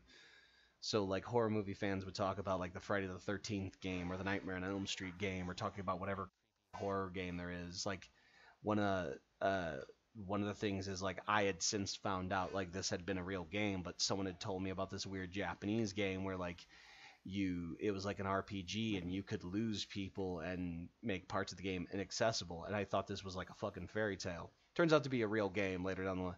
This was before. What was it? I can't remember what it was called, but it was basically like the inspiration for Silent Hill.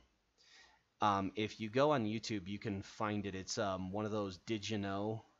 If you look up the YouTube channel Did You Know Gaming, they have a video about it. Like it's like this is a really unknown horror game that was like the predecessor of Silent Hill. Cool. But anyway, you were going on about Castlevania. Yeah. I was going on about Castlevania to one of my coworkers, and this chick hears me talking about it, and she straight up starts like laying down all these facts about why Dracula wants to fuck Alucard. And she was and then she went into detail about a story that like a fan fiction about like it's like she started going like like it's a real nice love story between Dracula and Alucard, and I'm like, that's straight up his dad. What the fuck?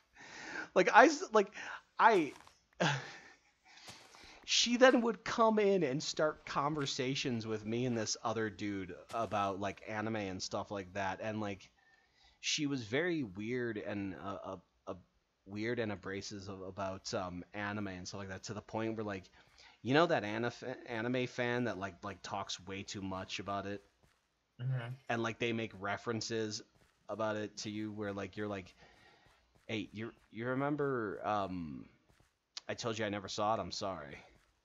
Like, and they won't even describe it to you. They'll just roll their eyes because you haven't seen it yet, and they're like, oh, instead of trying to tell you about it and try to get you to watch it, they just act like, well, you should have watched it already. I don't know what you're waiting for. Like, that's like, I'm totally one of the people who's like, if like my favorite series of all time is JoJo's Bizarre Adventure. If somebody's hasn't watched it, I'll like spend hours telling them about it because I want them to be interested in it, you know.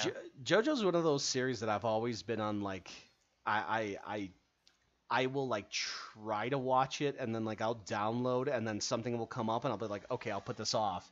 And then I'll go to talk to someone who's into JoJo, and they'll start telling me, well, start here at this series. No, start here at that series. For me, I think the best place you can start is the beginning. As stupid as that sounds, it's like, start at the beginning. It's a good place to start. Well, JoJo's kind of like Kamen Rider. I don't know if have you ever been into the Kamen Rider or the Tokusatsu scene? No. So Tokusatsu is basically like Power Rangers is the most like basic entry level Tokusatsu. It's like the one that was like translated here in America. But like over in Japan, like they look at it way differently. Like there's an entire like storyline and stuff like that. Like how Power Rangers was just like monsters of the week. In Japan, like there was like a deep storyline behind all of this, and even the original Mighty Morphin Power Rangers series was a hodgepodge of different series edited together to make it look like one. Mhm. Like, I don't know, have you ever seen the original Power Rangers? Yes. So the Green Ranger, when he dies, Mhm. he doesn't become the White Ranger in the Japanese version. The White Ranger is a completely different series altogether that they used footage from the original series, and then at one point, what Saban did was is he just had costume made. That's why if you go back and rewatch some of those episodes, sometimes the costumes will like vastly change like quality in episode. And like Mhm. as a kid I never caught it, but like going back and hearing the history and then seeing the comparison, you can totally tell. Like the giant robot battles were like what you saw in the episode. But like in a lot of like the well, obviously the human stuff was like filmed there then and there. But like some of they would like reshoot some of the action scenes with like new martial artists in the suits and stuff like that. Like Mhm. the Yellow Ranger is totally a dude in the original Japanese version.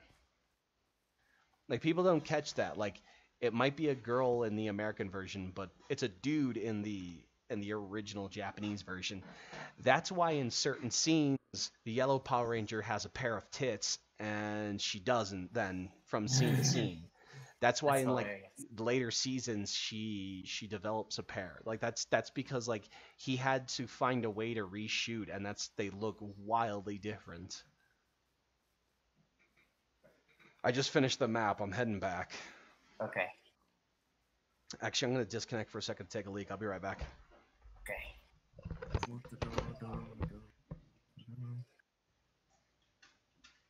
It is still snowing out there.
Big fat cat.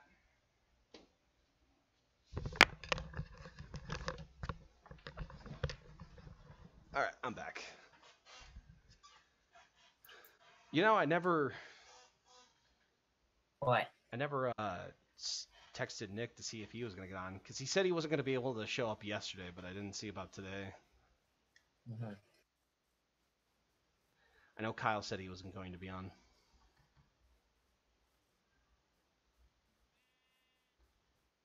All right, I have 6 loaves of bread left, and I just have to run back.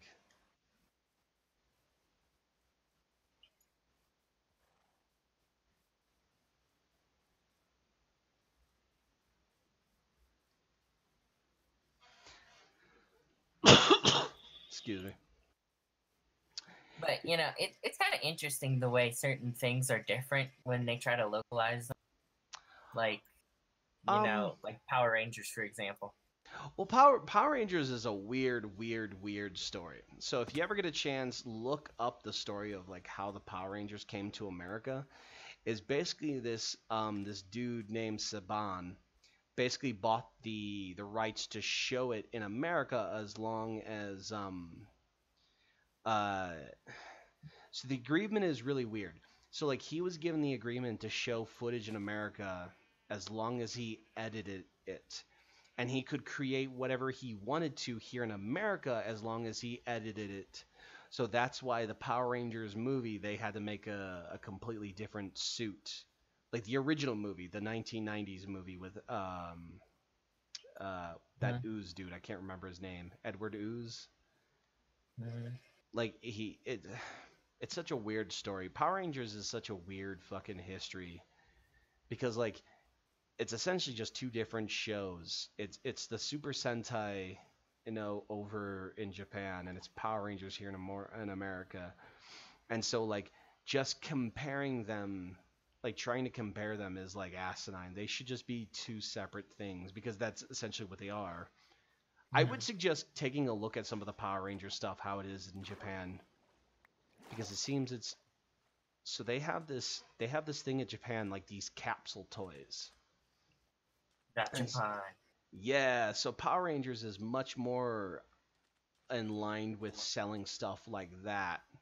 Like the last Power Rangers had this entire thing where like you could buy these little globe things that like made little different little sound effects if you had you had the Morpher, which was this like wrist brace thing that you like attach the little orb to, and then you would hit a button, and almost like a video game controller, like the old Power Glove, you would like do like a little like up down down left right kind of thing, and you could activate the sound chip in it and stuff.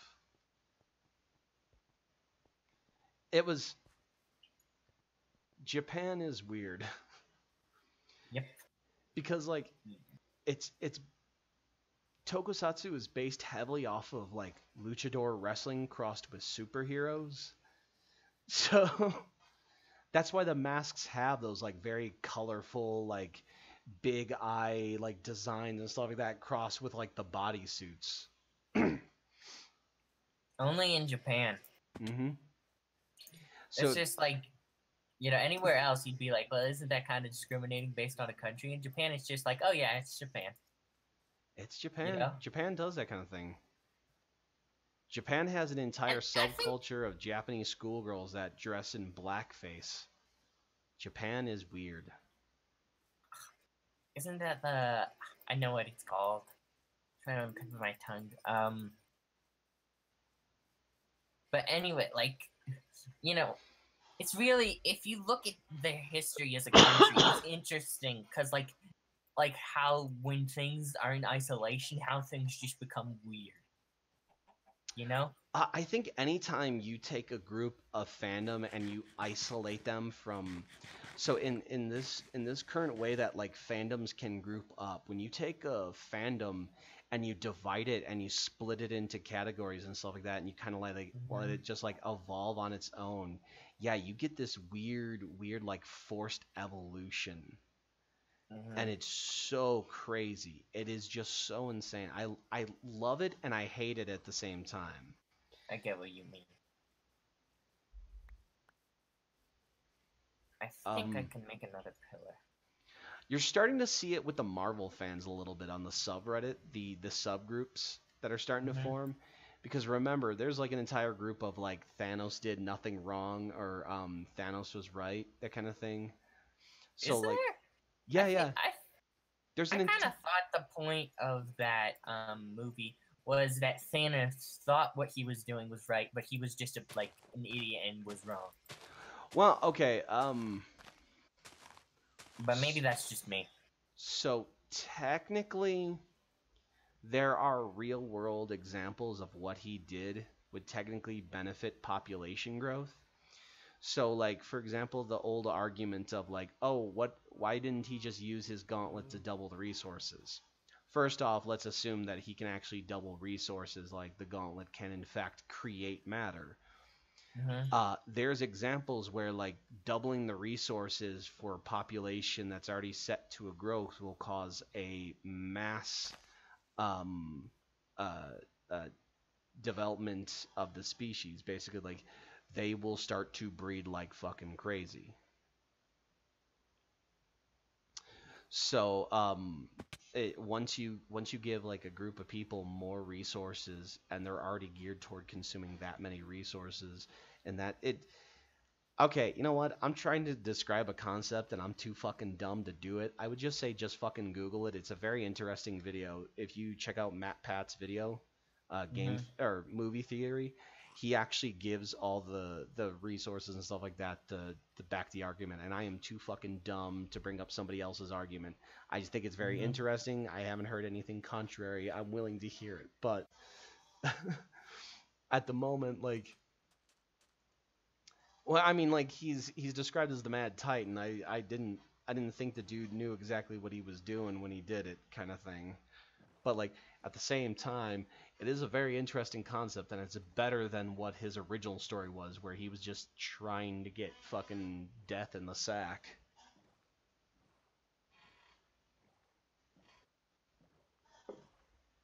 Which is his real origin. He, as a Yeah, I child, know. saw I know death. about. Yeah, In like anticipation for the movie, I like looked up tons and tons of info on him. I think he's actually a better character. He's actually, you can kind of understand, like you can sympathize with him. But like, whereas before Thanos was just kind of, he's an evil guy and is evil because he's evil. he's evil for evil's sake. Yeah, and I hated that Yeah. about his story. And like now he's kind of, sure, he's not a perfect character, but he's a lot better. He's like, okay, I can kind of understand why he did these things. He is definitely a much interesting character now. I think the way that he's played off, especially since they made him like he he looks so sad having to kill Gamora, then and there to Yeah. get the Soul Stone. But I don't mean to jerk off Infinity War any more than I already have. No, Infinity War was a pretty good movie. It was a Like, pretty I good can- movie, but it's getting to the point where even like, I think it's time to like, hey, look, it was a great movie. Let's take a step back.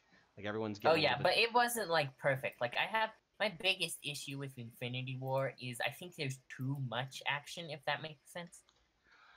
I think There's not a lot of breathing time. I'll definitely agree with that. Like it is. Well, I see it as like if you look at it as it's not anyone's movie but Thanos. Thanos is the main character of that movie, through and through. Can you tell me any character who is as much of the main character as he is? I am in bed. I'm waiting for you. Okay. Can you tell me any character who's as much as the main character as he is? No, not really. Like, sure, our point of entry into this series is Captain America or Iron Man or Spider-Man or something like that. One of those characters are the characters that we like. We understand that character. That character is our anchorage point to this world, and now we are seeing this character and how he is in being infected or affected by the world. And that's it. And so you're following his narrative. You see his path. You see everything he's doing. You are given his blah blah blah. Anyway, he is the main character because like he is the one who's journeying through that story. He is the one who's taking the hero's journey. He starts the story in a place of comfort. He is longing for something. He goes into a place of discomfort. He adventures forth for the item. You know, he has to make great personal sacrifice for it. Mm-hmm. He eventually gets the item and accomplishes his goal, and the story ends with him irrevocably changed by his action. He fits the hero's journey to a T. Like it is almost to a T that he is taking part in the hero's journey. Mm-hmm. I mean, and that's. I think it's very interesting that you gave us the villain through the eyes of the hero's journey. Because to him, yes, he is just and he is right. He is doing the right thing. But the other characters have a moral quandary against like what he's doing. Mm-hmm.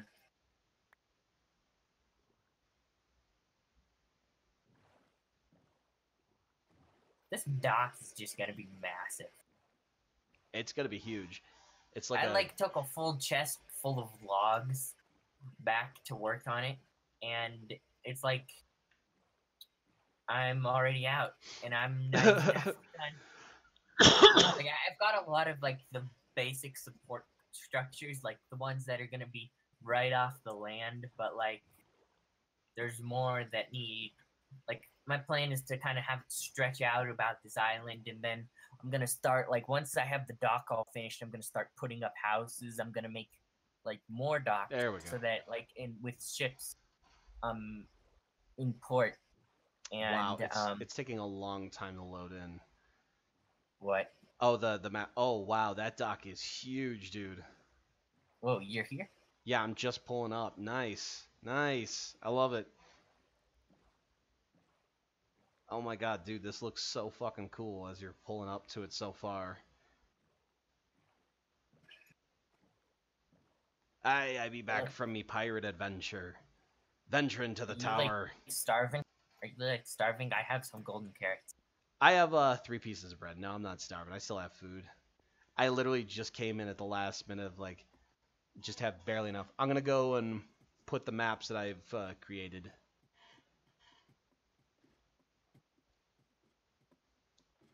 This continent be huge. By the way, you should look at when you get a chance, look at the YouTube video and just look at the glass textures, how they look on mine. I will. So this goes here. This one goes here. Holy shit. What is that big purple thing? Oh, that's the mushroom. That's the mushroom. Yeah.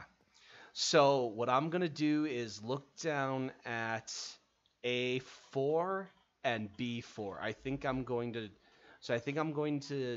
head down, start the B4 map, and then go into the A4 and try to level. So yeah, look, either we move the. We need to move it like this way. We need another thing because like this part, or we move everything a bit over. Okay.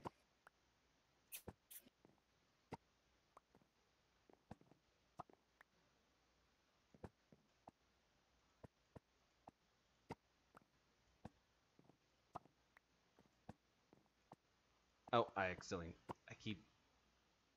Oh, what did I do that for? And then this, which is completely empty. It's just Oh, an oh empty yeah, map, yeah. So there's nothing. So.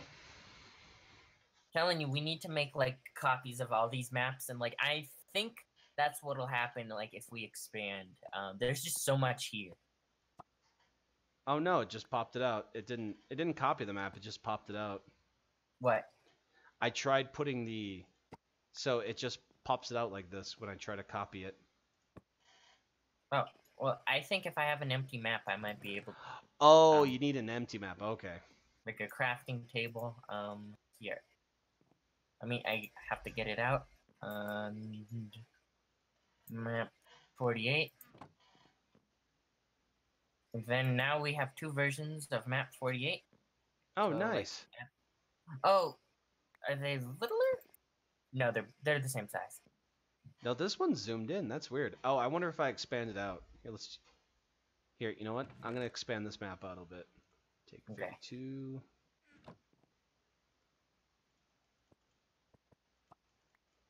Well, now that this map is in my thing, it seems kind of like... No, is this zoomed in or is it? I don't know. If you haven't done it yet, it's not zoomed in, which I just toss it at me and I'll... Oh, this one won't let me zoom out. That's weird. Will it? How do you zoom out on a map? Surround it with paper. I mean, like, if you had a map in your hand, can you zoom out or zoom in? Would it let... It wouldn't let you, would it? No, this one won't let me. So let me look at that one to see if they're different. Didn't know like that would mess it up. I think this one is. Wow, this one's just blank on my screen. It's weird. Oh, is it? Yeah. Oh, I did it again. Could you give me the copy of map 48? Yeah, hold on. Let me put that back. Put that back. Toss that at you. Okay, where is it? So how do you combine maps? Well, like I said, you just take an empty map and place it on the thing. So this one seems fine. It seemed like it was zoomed in a little bit. But I think it's actually normal because this looks fine compared to that. So Okay. Um, That's weird. But hey, here. I'll make more paper. Map 40. Yeah, it's weird. It's still zoomed in on. Oh no, you're. Oh, that's so weird. So it's showing the green marker on this. Oh, I see what happened. I'm dumb. Yeah. What? Okay. It's my fault. I was looking at it wrong. So there's two other maps that are basically this area, but they're not filled in. So I'm probably gonna take a break. But what I'm probably gonna do is next time I Yeah, jump on. I think I'm gonna be taking a break too. It's like snowing outside, but I need to figure out how I can take the dog out so he can. He doesn't like to like. He has this special area where he has to go to the bathroom, and he like need to figure out how to make it so he can feel safe. So I'm thinking. Yeah, I think I'm gonna go B4 next, and A B4 and A4 are the two I'm gonna work on, and then maybe start. God, that's so far away. Hopefully, there's a way that I could sail around this, because if I have to like cross the ocean or cross this might be just easier to just build a fucking pathway than it is to try and cross it by foot. Yeah, I think the ocean is our best bet, like to sail down through this collection of like islands, and then sail through here, and then like you can shoot down through C4, Okay. boom, and like that, and then 'Cause for like B1, I need to go. I need to go back up to the to the to the mountain castle and like go here. You know what? Then I might even do C3 and C4, like expand on C3 and then finish off C4, because I think there's a whole continent on that side too, and I kind of at least want to get that continent outlined so we know where it's at. Mhm. Dude, yeah, this map is so much bigger. I feel like I already have to plan on. We're probably gonna have to go 6x6, aren't we? Yeah. Damn it. Yep. I just wanted a map of like the continent. Dude, it is so much bigger. Look, I can't wait to show the others. Mhm. I think they're gonna like the dock too. But I think I'm gonna log out for like maybe the day. Yes. I've been playing too much video games. Same here. You have a good night, and everyone have a good day. You too.